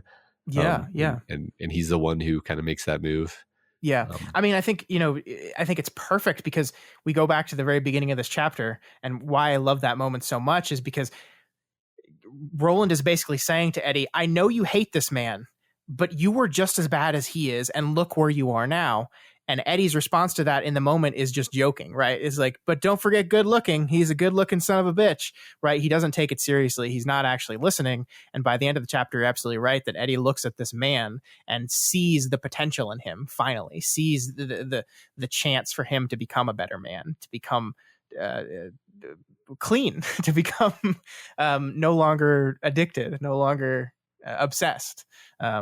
and to do good, Yeah. and to gunsling in his own way. Yeah. Yeah. I mean, for sure, he does sling a gun, doesn't he? Yeah. It's really great. So as Roland removes the bullet from Eddie's leg, the reality of what he has just learned keeps turning over in his head. Brooklyn, the Bronx, he says and repeats over and over again. Then King makes it explicit that Wolves of the Calla was just a giant Magnificent Seven reference. And these are things we didn't even talk about at the time, Matt, because I knew it was coming. So I didn't want to spoil these moments for you before the book said it specifically. But there were 7 warriors on the side of the road that fought the wolves. There were 7 of them, so that's the Magnificent Seven. And of course, the director of the Magnificent Seven was a man named John Sturgis, which just Caliburn Sturgis. It's perfect. Yeah, it's great. I got some emails from some people like, "Why didn't you tell Matt about that?" And I was like, "Because the book's going to do it later, and I figured you'd enjoy it more, of course, with the book doing it than having my stupid mouth talk about it." Well, yes, I mean for sure, because just pointing it out. It could just be like, oh yeah, okay, King made a cute little reference, right? Mm-hmm. Authors do that all the time. George R. R. Martin does that all the time, by the way. Like he's always naming things after like football players that he likes. Giants and Jets. He's obsessed with them. Yeah, exactly. And so that could just be like, okay, it's a reference, whatever. But this is Eddie being like, holy shit, that whole thing we just went through was made up. Like it's a much more impactful moment this way, I think. Yeah. And it moves us to this wonderful quote that I need to read. Once you saw the basic pattern, you couldn't unsee it, could you? Roland was the hero of the piece, the grizzled old warrior who'd been played by some grizzled but vital star like Paul Newman or maybe Eastwood in the Hollywood version. He himself was the young buck, played by the hot young boy star of the moment, Tom Cruise, Emilio Estevez, Rob Lowe, someone like that. And here's a set we all know, a cabin in the woods, and a situation we've seen many times before but still relish, pulling the bullet. All that was missing was the ominous sound of drums in the distance. And, Eddie realized, probably the drums were missing because they'd already been through the ominous drums part of the story. The God drums. They had turned out to be an amplified version of ZZ Top song being broadcast through the street corner speakers in the city of Lud. Their situation was becoming even harder to deny. They were characters in someone's story. This whole world... I refuse to believe that. I refuse to believe that I was raised in Brooklyn simply because of some writer's mistake, something that will eventually be fixed in the second draft. Hey, Pear, I'm with you. I refuse to believe I'm a character. This is my fucking life. I love this because, like, we just had this moment, where Eddie is screaming at Calvin Tower, and Calvin Tower is saying, "I deny this. I deny you." And Eddie's response to Tower is, "Deny and be damned." And then we have this moment, this crystal clear moment where he's admitting, once you see the basic pattern, you can't unsee it. You can't unsee how we're all just part of some story. And he says here, "I deny it. I deny it." And so it's like, deny and be damned, Eddie. It's his own words coming to haunt him. Yeah. And also, the direction I take this in is, well, Eddie, we're all characters, aren't we? Because I'm going to go back to this Tolkienian idea of subcreation.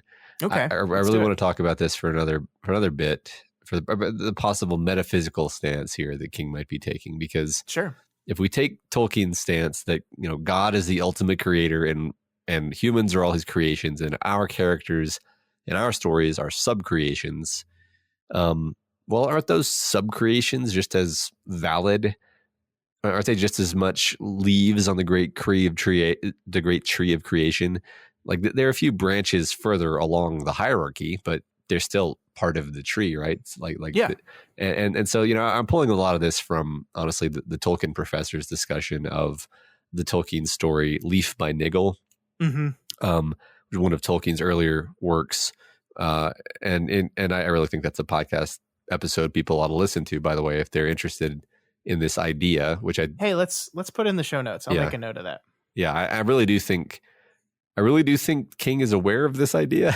I really do think this is maybe what he's doing here. So like the basic idea is that this guy Niggle is trying to paint this like perfect visionary tree that he has in his mind, and he basically spends his whole life trying to paint this perfect tree as he sees it in his head, and he never really manages it. And the theme is that like goodness and good art are a product of trying to reflect or represent or refract some element of God's perfect creation. And the Silmarillion, which is the origin myth for Middle Earth, also has the same basic theme, which is that there's like one perfect song, one complete song of the universe, and everything that happens in reality is just sort of like playing out and maybe extending that song. So is this what King is doing? Is this what King is riffing on? Is he asking us to ask ourselves, like, hey, Eddie Dean isn't like real, but like, what does that mean? I mean, is he is he somehow real, but just like less real than we are? Or can we even say that with certainty? Mm-hmm.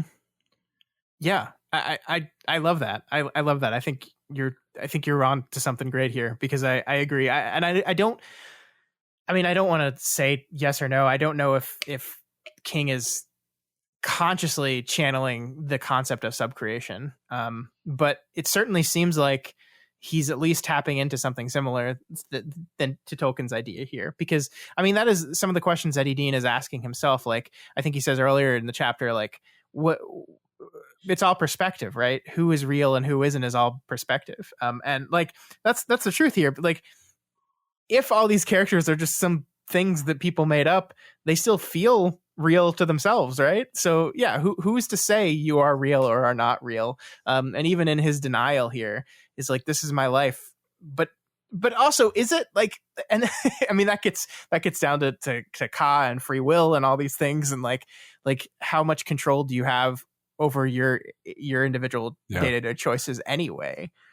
Whether you're a character in someone's story or a person existing in Key world, right? Yeah, I mean, if you frame it that way, then Ka is sort of like the song where, it was pretty explicit in the Silmarillion that everybody is enacting the great song of Iluvatar, the god, and even when Morgoth, the evil Satan figure, decides he's going to fuck up the song, it's just woven into the song. Like, it just becomes part of the song. And that sounds so much like Ka that I'm like, that's what this is. We did it, Scott. We figured it out. So I don't know, maybe not, but it really feels good to me to kind of make that connection. I love it. It's really great. Cool. So yeah, we will definitely link that episode of Leaf by Niggle on the Tolkien Professor, because I agree that was a really wonderful episode, and it's a wonderful little short story he wrote there. I love Tolkien. I love him. Yeah. So Eddie decides that deny if he's a character, if he's made up or real or not, the one thing they have to do is go to see Stephen King. Even though he's desperate to get back to Susannah, he knows this is something they have to do. And I think that's really important, right? Because like, the Eddie at the beginning of this book was like, I don't care about the tower. I don't care about you. I don't care about anything. All I care about is getting back to Susannah. And now here he's like, I know we got to get back to Susannah, but Susannah's safe for now. I got a message from her. She's a prisoner, but she's safe in 1999 for now. So we got to go to Stephen King. That's a pretty big shift for him. It's like the enormity of the realizations he's come to here in these chapters has shifted him. Yeah, he's done some growing up, hasn't he? Mm-hmm. Mm-hmm. And then I want to talk. So Calvin Tower is complaining about how he's broke now, and this makes Eddie think about Henry Dean and his lemons. So Eddie has this memory of Henry Dean talking about computers. It's a hilarious story because it makes Henry Dean look like a fucking moron. Uh-huh. Because first of all, the big thing he says is computers are a fad and they're going to be gone by the mid-90s. Oops, that was wrong. And then he calls them lemons. He's talking about lemmings. And the fascinating thing about that is the book never actually says that, right? Uh-huh. Like the book never comes out and says, like, it never has Eddie snarkily say he meant lemmings. It just has Eddie say, yeah, lemons, and then just laugh at his brother. Right. And I do think this is like, this is a funny story and I love it and I enjoy it.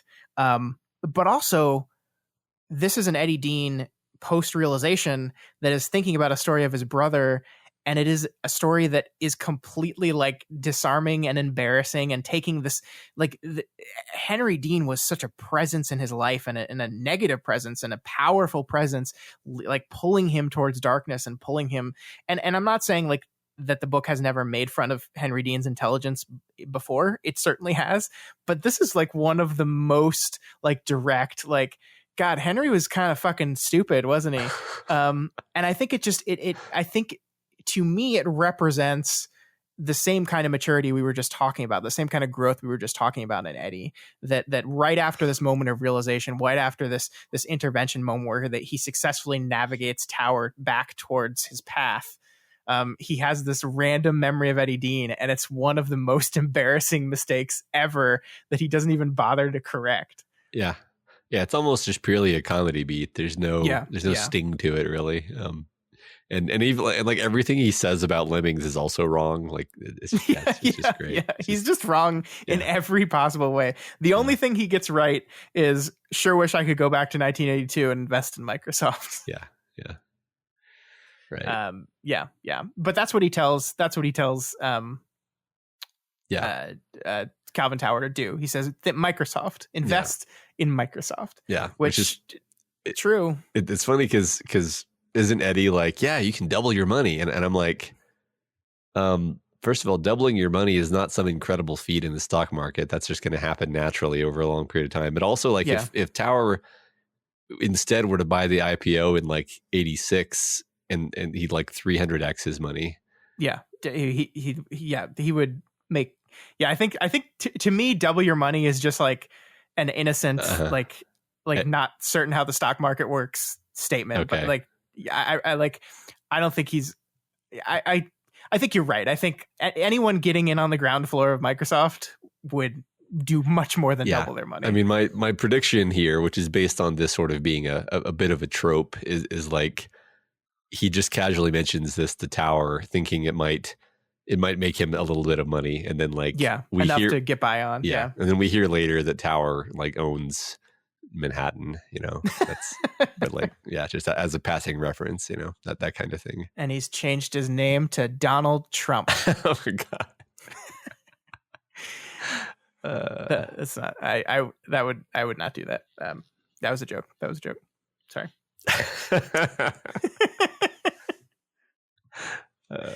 So we need to talk about a couple moments here at the very end. One of them is Eddie slid behind the wheel of Cullum's car, suddenly sure that he would never see either Tower or Aaron Deep now again. With the exception of Per Callahan, none of them would. The partings had begun. Do well, he said to them. May you do well. And you, Deep now said. And so that's King, being completely transparent here, that these characters are now finally gone from our story, or at least none of our characters would see them again. Yeah.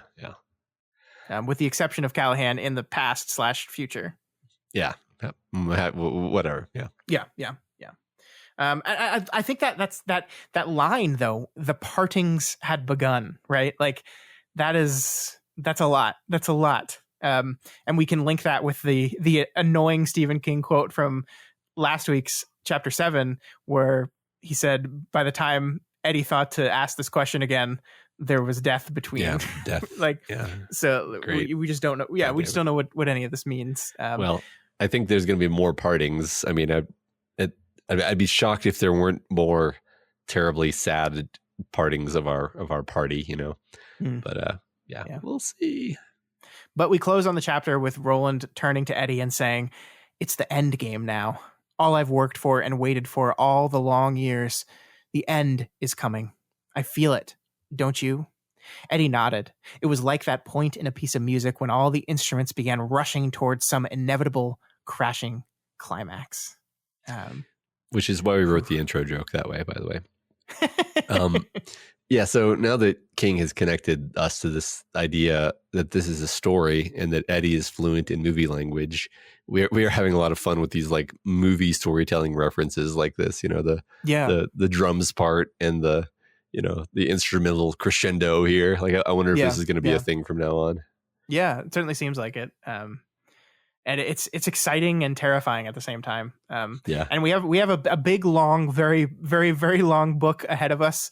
We're going to be starting the final book, The Dark Tower, the week of Thanksgiving, and we are not going to finish it until February. So while the end is coming, you and I have got a lot of work to do before we get there. But it does feel like, this is we're in the back half of the penultimate book now. So we are inexorably moving towards the finish line, and it's fun because like doing the project like this with you get swept up in the momentum of that. And so like when you read a line like that after we have spent literally the last 11 months living this world every week, spending 2 hours reading, 8 hours thinking about and writing notes and preparing, and then another 2 hours recording and discussing. Like, we've lived this world, and then you have a line like that.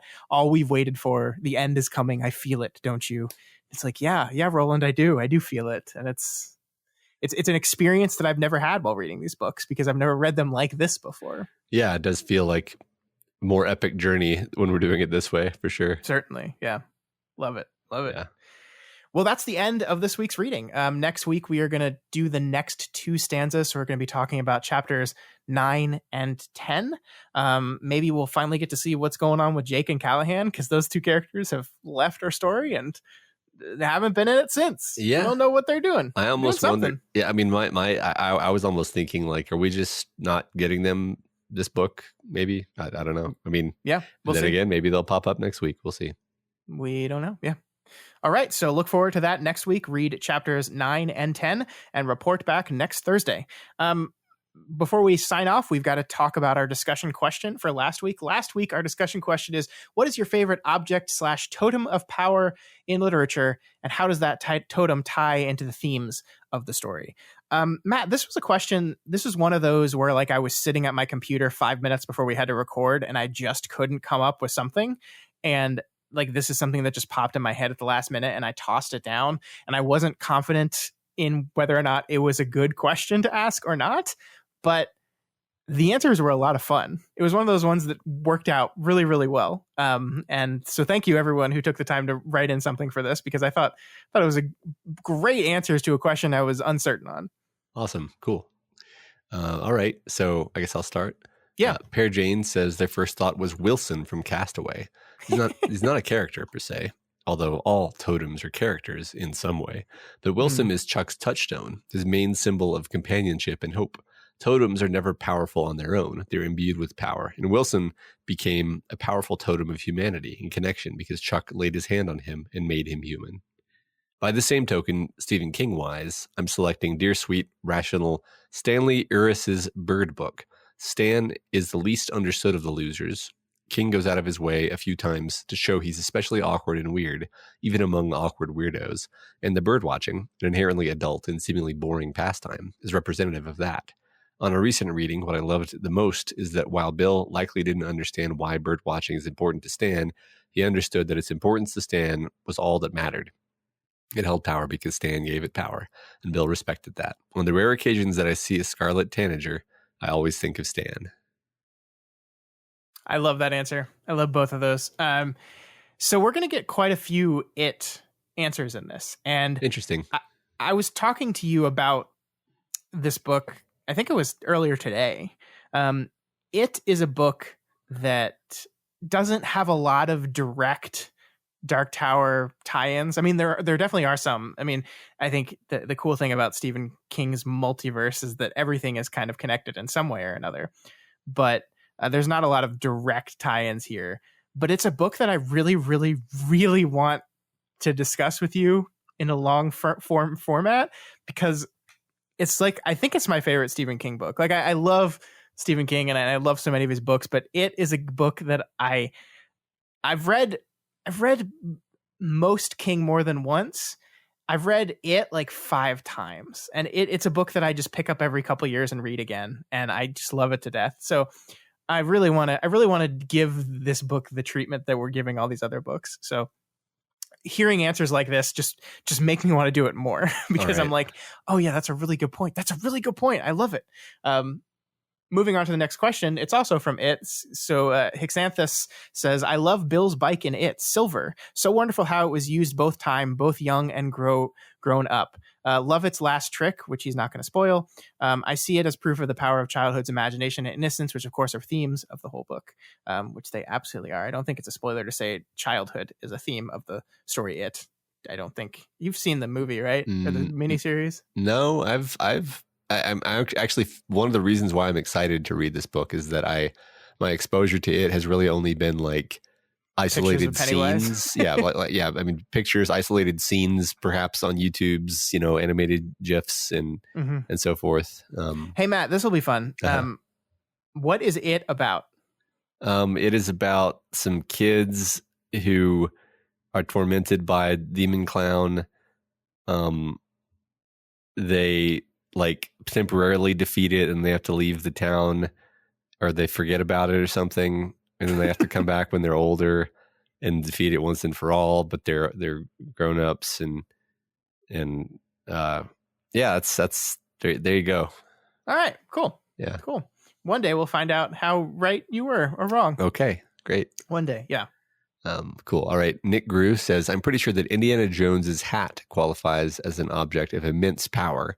He earns it as a reward for one of his earliest adventures while stealing the Cross of Coronado, then hangs on to it his whole life, even risking his life and limb to not lose it. While in his possession, he has the power of whip attack and whip swing.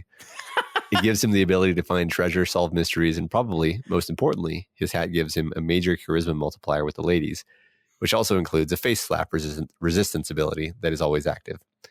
Yeah. I mean, it's all in the hat, right? He seems to know it too from the way he behaves. So yeah, definitely. I love that answer. I do think that as much as I love Indiana Jones and the Last Crusade, the hat origin story might be my least favorite Indiana Jones moment because it's just the most unnecessary thing. I don't know why Harrison Ford characters always have to have really stupid origin stories. Remember when we learned why Han Solo is named Han Solo? I was fine with the hat origin story until we got Kingdom of the Crystal Skull and until we got Solo, and all this garbage just ruined my ability to think it was fun. Because I think the hat is just like the beginning of a trend that leads to someone saying Solo because you're alone. Get it? Fuck you. Yeah. All right. Next we have Jez Beelzebub, who says Stephen King included an essay called "Head Down" in Nightmares and Dreamscapes. It's about Little League Baseball. One of his boys was on the team. After one of their games, one of the kids came across a baby shoe that was left behind in the stands, and the baby shoe became the team's talisman. They'd stick it in the chain link fence around the ball field or whatever, and each of the kids would touch it as they went to sit in their dugout. I think the batters would touch it too before hitting. I love the essay, and I love that those kids found their own little baseball totem. The way Stephen King wrote it, it was like the team was a quartet, and they were all of one mind about this baby shoe. I don't know. I guess it's something about the essay really spoke to me, so the baby shoe is my favorite talisman, but I'll be damned if I know why. Go figure. Was it ever worn? I mean, probably. Probably, yeah. Right. You just made it really sad. No. Pair of baby shoes never worn. Jesus, Matt. I know. No, I love that, and perhaps to speculate why that maybe spoke to you so much is it's because, well, first of all, Stephen King is such a talented writer, even when he's writing nonfiction. And two, the fact that it is real and it is something that does literally have no power. Like it is just a shoe, but it is the magical way in which human beings can instill power in things. Well, sure. Right. I mean, that's there's no such thing as magic. So what? So all of our talismans of power are things that we have decided have power, but they still have power though, don't they? So anyway, This is devastating. I mean, maybe I'm wrong, Scott. I don't know. I'll prove you wrong one day. I look forward to it. I'd love if there was magic. That would make things so much better. All right. Divided by Hero says, does the sonic screwdriver count? Yes. They go on to say, I'm generally not a big fan of objects of power in fiction. They all too often turn out to be just MacGuffins to solve a plot problem or move the plot along. For example, the entire Harry Potter series. Burn. Ooh. However, the sonic screwdriver is completely ingrained in the Doctor Who franchise. It's basically magic, but by this point, we fully accept that it can do pretty much anything. And since we have accepted that, we just go with the flow of the show, don't you know? if the showrunners had to constantly come up with new power objects in every episode to get the Doctor out of his predicament, it would somehow get a lot less immersive. Yeah, I mean, I've never really been a Doctor Who person for whatever reason. I don't know. I never really watched it. But yeah, me neither. I mean, this very much reminds me of kind of the way technology is treated in Star Trek in general, where it's just like it doesn't really matter what the technical problem is. That the point is there's a thing and it means we can't go over there. And so we need to fix the thing so that we can go over there and save that person and do that thing. And we're going to make, and then, okay, fill in some, we're going to need the deflector dish needs to be charged with anti-tachyons. Okay. Yeah. And I think I've been rewatching the original series slowly but surely. And the thing that I love about that is, yes, I mean, obviously at the end of the day, it's a magical MacGuffin nonsense that solves their problem. But normally the ways in which they come to realize that, or the thing they have to defeat, either internally or externally to get to that realization, it really ties into the themes of what the individual episode is doing. So it is never like the solution itself is never the point. It's how the characters get to that solution. It's how they work past their differences, how McCoy and Spock stop arguing about the differences between rationality and humanity for 5 minutes in order to solve it's wonderful. Yeah. The original series is so fucking good. Holy shit. I'm almost done with season 2 and it's so good. It's so enjoyable. I will always be a Next Generation guy, but man, my visit to the original series has been wonderful. Awesome. Did you see that tweet thread today about how the whole Star Trek universe is definitely only good due to the fact that the Next Generation crew went back in time and proselytized to Zefram Cochrane and made him decide to be a good guy instead of a tyrant? Yeah, I did. I didn't get all of it because there's some of it like the Empire stuff that I did not know what they were talking about. But I guess the thing that I thought was that was kind of always my read on First Contact was that the reason Zefram Cochrane becomes awesome is because they told him he was awesome. That was always just my read on the movie. Okay. So I think that thread has a lot of evidence that I am not totally aware of because I didn't get some of the references, but yeah, I totally agree with that. It was very fun. It was very fun for me to find that. I enjoyed that a lot. Yeah. I retweeted it if you know my Twitter. And if you don't, it's @moredenimale.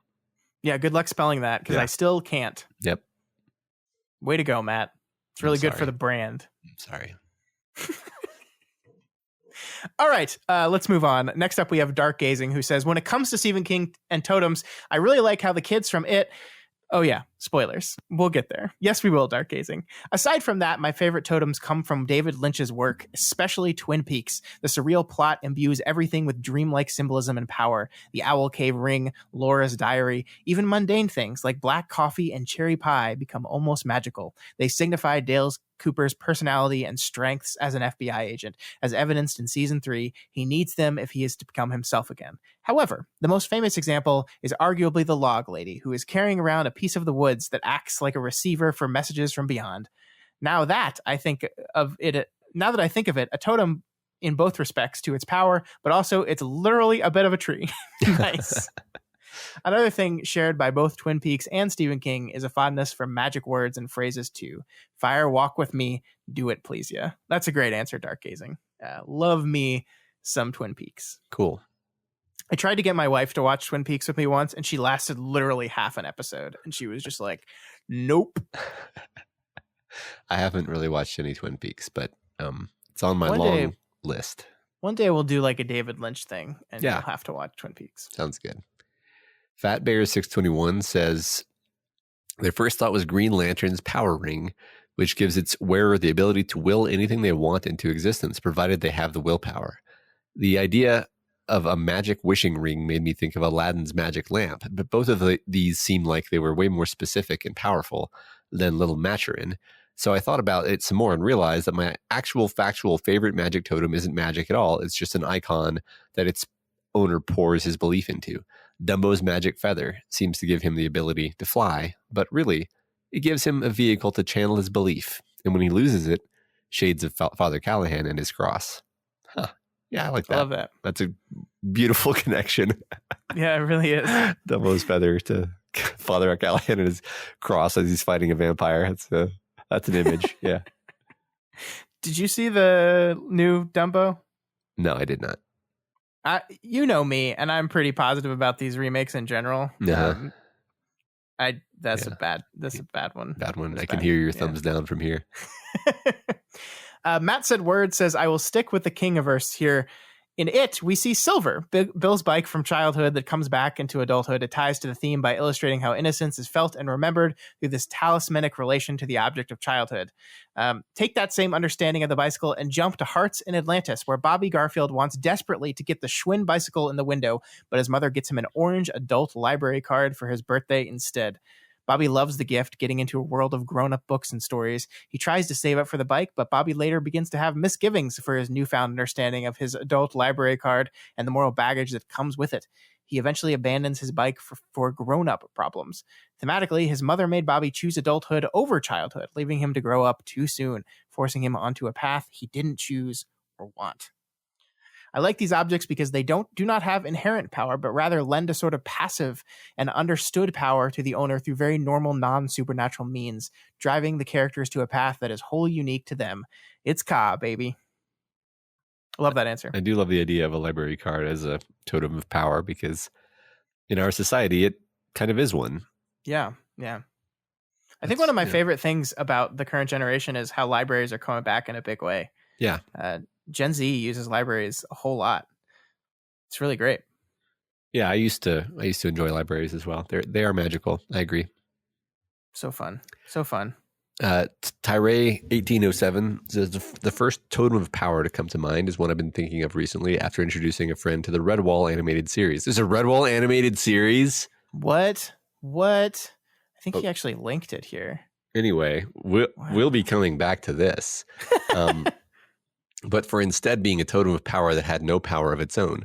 That totem is the sword of Martin the Warrior in the first book, Redwall. The famed warrior mouse Martin helped found Redwall Abbey and hid away his sword to live a life of peace. Sometime in the decades or centuries later, it appeared to be connected by fate to a young novice mouse named Matthias, when a pirate rat named Clooney the Scourge appears with his horde to try and pillage the abbey. Matthias, guided by visions and an ancient poem, steps up to try and find the sword to become a warrior himself and defend the other creatures of Mossflower Woods. I love Redwall. I love Redwall. If my future son does not love Redwall, I'm going to be real heartbroken. How old do you think he has to be to introduce Redwall? I know we've had this conversation before. I'm trying to remember when I first started reading these books, and I just do not. I was probably like 10 or something. Like I was on the older side actually. Yeah, I think I was too. And honestly, I'm going to be honest with you. I try to get my kids into Redwall. It's real slow. Oh no. They're actually taking to The Hobbit more than they took to Redwall. Oh no. And The Hobbit is not a fast-paced breakneck adventure. But why are you breaking my heart right now? I think it'll just be a while. I think they'll get around to it. I really do, because it's a great story. I just think that they're just not there yet. Yeah. What if fantasy battles but mice and badgers? Yeah. I mean, the thing about Redwall, especially the first one, is there's very little fantasy battles actually. It's a lot of feasts and food and British rabbits. Yeah, and accents. Yeah. It's wonderful. It's so wonderful. It is. The saddest book in my collection, I probably said this before, I'm going to repeat myself, but the saddest book in my collection is a copy of a hardback copy of Redwall. I don't think it's a first edition, but it's an early edition that has a note from a grandmother to her grandson that says, "I found this book at the store and I thought you would absolutely love it. I love you so much. I hope you enjoy it." And I have it because he got rid of it. Maybe he did love it, and yeah, that's sad no matter how you slice it.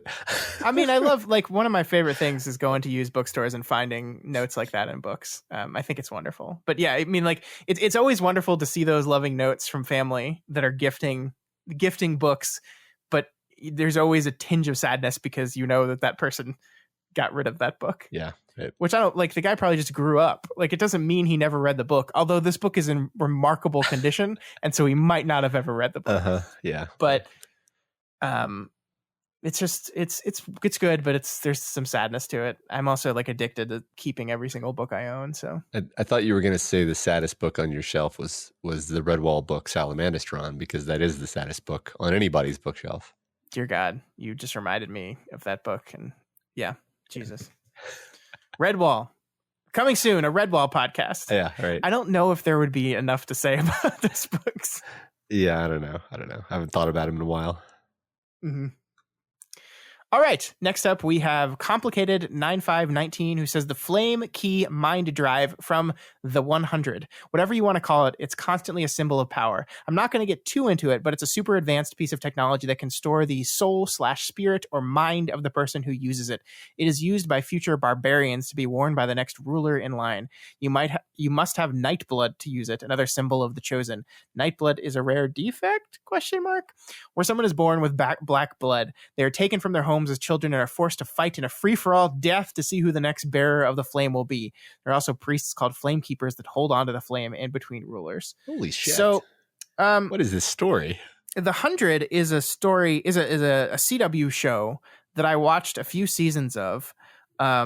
And I guess it fucking popped off because I don't know any of the shit. You made me make a joke about the 100 a few weeks ago. Yeah, on our 100th episode, we made a joke about it. This sounds fun. Yeah, so I mean, the concept of the episode is the Earth is becoming inhospitable, and people go live in a space station that circles the Earth, and then a group of 100 teens are sent down to Earth to populate it. They're basically a space station where resources are like super, super rare. So if you commit any crime, they immediately toss you out of an airlock. And so instead of, if you're a teen, they don't do that. So they collect this 100 troubled teens and say, instead of being tossed out of an airlock, you're going to go down to Earth, which we think is now hospitable. So go do that. And it's the adventures of these kids, the 100 that get sent down there. But apparently it gets fucking nuts. I didn't watch it far enough to see all this stuff, but I definitely watched the first season and it's really good. It's really good. All right. Or what? I mean, for like, let me preface this. It's really good for like a CW show, which is like, there's always a curve there, but I tend to enjoy the CW shows. Yeah. I mean, everything's got to start somewhere. Mm-hmm. Yeah. All right. Next from Gilead, 1973. For the discussion question, they're going to say the invisibility cloak. We could think of how helpful that was for Harry Potter, but I would like to go with Matt's train of thought and think of Frodo's cloak. It was useful for him on a couple of occasions during his journey, and I feel it could be helpful for Roland and his quartet on their journey. Perhaps Eddie could have hidden from Shardik, or perhaps they could have used it with one of their interactions with Balazar. I don't know. I love all these scenes and think they are important to the story too. I just wonder if it could help in some way without taking away from the story.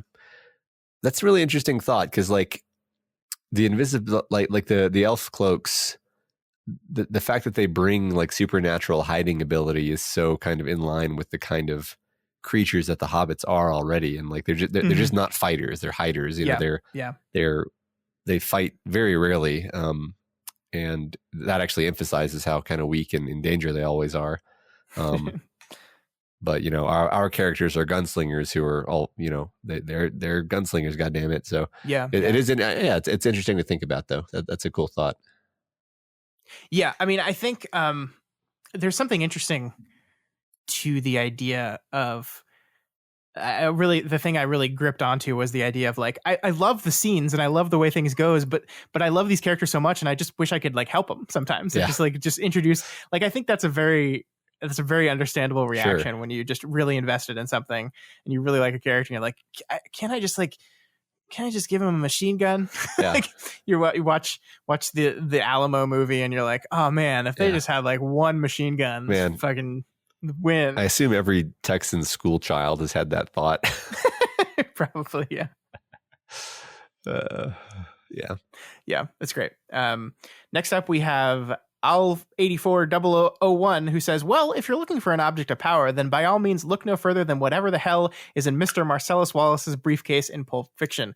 Is it Marcellus's soul? His dirty laundry? A portal to the Hellmouth? Doesn't matter. It's the literal manifestation of a plot device, and that's the best kind of powerful object. It can be whatever the audience wants it to be. For more spooky fare, see the video game Control. If you ever wanted to be creeped out by a rubber ducky, well, you're in luck. Talk about object or totems of power. This game is lousy with them. What an amazingly dark, mind-bendy, trippy, stylized, and well-executed game. If you were ever a fan of things like Stephen King, Twin Peaks, or Lost, or especially the novel House of Leaves, do yourself a favor and play the game. Okay, so this person just listed like 4 things that I love a lot, and I've never played this video game, so I'm just gonna. Where's Steam? I'm just gonna open up Steam right now. I'm gonna buy this as we're recording. All right, I'll start talking now. Yeah, yep. You go. I'm gonna be buying a game. Go. Okay. Lynette B says, "I love the stone that Mrs. Spink and Forcible give to Coraline in the work of the same name. The stone has a hole through it, making it something that can be worn, which is always reassuring in a talisman. It protects her from the other mother and allows her to find the souls of the children the other mother had stolen before. I like it because it was given to her by friends who, though they couldn't protect her physically, gave her something with which she could protect herself. I like the concept of needing to see things through a different perspective to find what you're looking for, which is what looking through the stone forces her to do. Looking for her lost things is the theme of the text, and the stone is something that helps her do that." Yeah, I like that too. I like the idea that when they give it to her, they don't even necessarily know that it's magic. They it just happens to be. God, yeah. I love the movie adaptation of Coraline. Me too. So much. Yeah, nothing to add there. I love that movie tremendously. I want to watch it tomorrow. Me too. God, Leica. If people have never taken the time to really sit down with some Leica stop motion animated films, I think they are some of the most talented filmmakers in the world. Did you ever see Kubo and the Two Strings, Matt? I think I started it and was unable to finish it due to life reasons. So I guess no is the answer. Gotta do it, man. Yeah, I mean, Coraline is a great story, and it's just like so neatly executed. It's really quite a treat, actually. Yes, Coraline is delightful. I mean, I think it comes off the back of Neil Gaiman's excellent story. Yeah. And then just some mastercraft storytellers taking that story and making it just a beautiful, incredible, amazing movie. I love Coraline. Yeah, I'm gonna need to watch that now. Yeah. After I finish playing this video game I just bought. All right. So the next person we have is Eric T, who says the obvious answer is the One Ring. It is an ordinary object filled with the malice and hate of the big bad guy. The heroes go on an epic quest during in which they fall in love with it due to its addictive aspects. They are continually making torturous decisions based on their love for this object, which is actually the epitome of evil. Sauron never really shows up. He is encapsulated in the everyday object, basically. So while he's only there metaphorically, he's also always there. Instead, the heroes face groups of minions working for the bad guy again and again. Eventually, the final sacrifice is destroying the thing they loved, so the ultimate evil cannot possess it, and the ring is thrown into Mount Doom. It's a completely unique idea, and one I don't know that I've ever seen. I think Eric is being a little cheeky there, but yes, magic rings and so forth. But it's really good. Yeah, I mean, I figured somebody would answer this one because I think if anything, Tolkien is going for like the most elemental form of the item of power, and he's probably riffing on some other fairy tales and extracting out the single nugget, the single pure nugget of that, and saying, all right, we're going to have this ring. It's going to be a simple unassuming gold ring, and it's got all the power. Yep. Cool. Oh, cool. That was specifically for you, I think, that answer. I think so. Yvonne F says, my favorite objects, totems, talismans of power in literature are torn between 2 books. Number 1, the shade cloak that Kvothe gets in The Wise Man's Fear is wonderful. I love its transformative powers and ability to move magically on its own. As if when Kvothe is in Shaden, so funny because I did this book on audiobook, and so these words are inscrutable to me.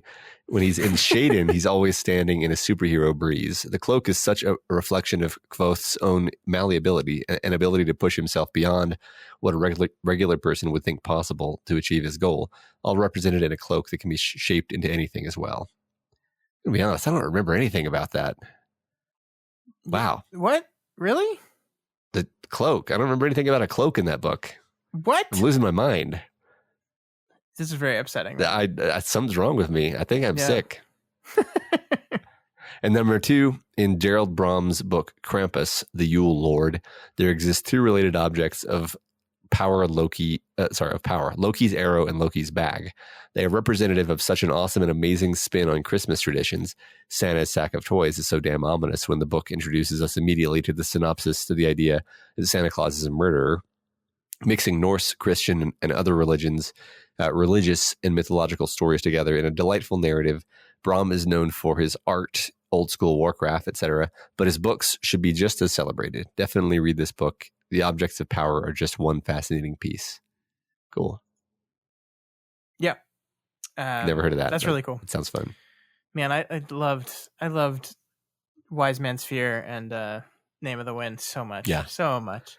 Yeah. It's sad that we're just never going to get that third book. I know. Ever. And I'm just going to go get an MRI and... Good. I bought a video game. You bought a medical procedure. Because I love that book a lot. And so the idea that I would have forgotten a major element of the book is highly, highly disturbing. I'm okay. Yeah, all right. Let's just move on.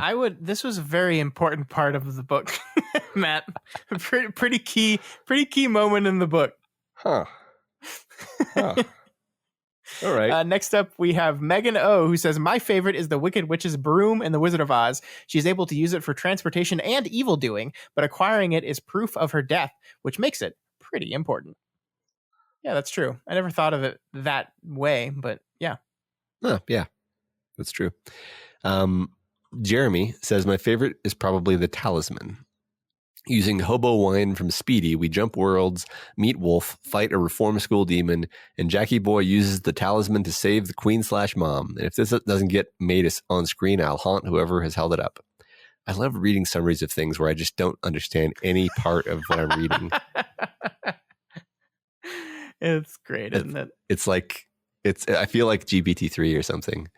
I'm just like, The Talisman is a Stephen King book. Yeah. It's pretty good. Cool. Steve D says, maybe a stretch on this one, but I keep coming back to two-faced Harvey Dent. Although I'm not pulling from a specific storyline, he's a great character, relying on the chance flip of his coin to decide the fates. He removes his own responsibility for his usually violent actions. Nothing magical, but certainly a powerful and deciding factor in his mind. Yes, and in the seminal film, Batman Forever, it is what defeats him. Indeed. When Batman brilliantly throws a whole bunch of coins up in the air and he gets confused and falls down an elevator shaft. Truly the greatest moment in any Batman film. Remember how Drew Barrymore is in that movie? Do you remember that? You probably don't because your brain's not working right. I think so. Drew Barrymore is she plays... Batgirl? No. First of all, wrong movie. Second of all, Drew Barrymore plays, you know how Two-Face has like two henchwomen girls? She's one of the henchwomen. She plays they're Sugar and Spice, and she plays Sugar. Yes. That was before Drew Barrymore's like big comeback. Before she was Drew Barrymore. Yeah. Okay, yes.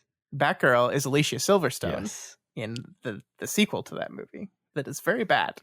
God. But also kind of fun. I mean, they were all watchable in their day. It was just that I was 11, so yeah. My thing is, I miss campy, silly Batman. Like, I miss it. I don't need super serious Batman all the time. Well, I need Batman who has a ready-to-go ice vehicle to troll the streets of Gotham and sell toys. And ice skates built into his bat boots. Yeah, and a credit card. Yeah, a back credit card. Yeah, I'm leave the cave without it, Matt. The cave without it. I know. I'm just looking forward to Hot Topic Batman. let's finish this episode. Right. We've gone off the rails. Next week's discussion question, I think this is a fun one. I think y'all are going to enjoy. In honor of Calvin Tower, who is your favorite character that you just love to hate? Yes. All right, folks, that is it for us here on Kingslingers. Next week, we've got a couple more chapters. We're going to read stanzas 9 and 10, and that'll put us a mere 3 chapters away from the end of this book. So we're only 2 episodes till the end, which is crazy. But we're getting there fast. And so next week, 9 and 10. And so read them. Just go read them. Read them. Remember, you can reach out to us at kingslingerspod@gmail.com, on Twitter at kingslingerspod, and you can head on over to the subreddit at r/doofmedia to answer that discussion question. Yeah. And we try to answer all the emails we get, although we are a little slow sometimes. So if I have not responded to your email yet, it's not because I'm mad at you. It's just because there's a lot going on. Yeah. If you are not already subscribed to Kingslingers, we strongly recommend you do so. If you made it to this point in the episode, like, you probably like us, I hope. So subscribe. You can find us on iTunes, Stitcher, Spotify, YouTube, Google Play, and pretty much anywhere else you can listen to podcasts. And if you subscribe on YouTube, occasionally you'll see Matt gets bored and randomly cuts together a video. Yeah, it's just some silly confuses the hell out of everyone that's subscribed to us. Yeah, and I will never apologize. And moving on. If any of you like our shows and you want to support them, consider donating to our Patreon account, patreon.com/doofmedia. The $10 level is the one that you want to look to if you were interested in that bonus content we talked about earlier, the other levels of the tower and the other monthly shows that we do. So there's 4 monthly shows actually. So it comes out to being actually 1 bonus podcast of content from Doof per week. Yep. Yeah.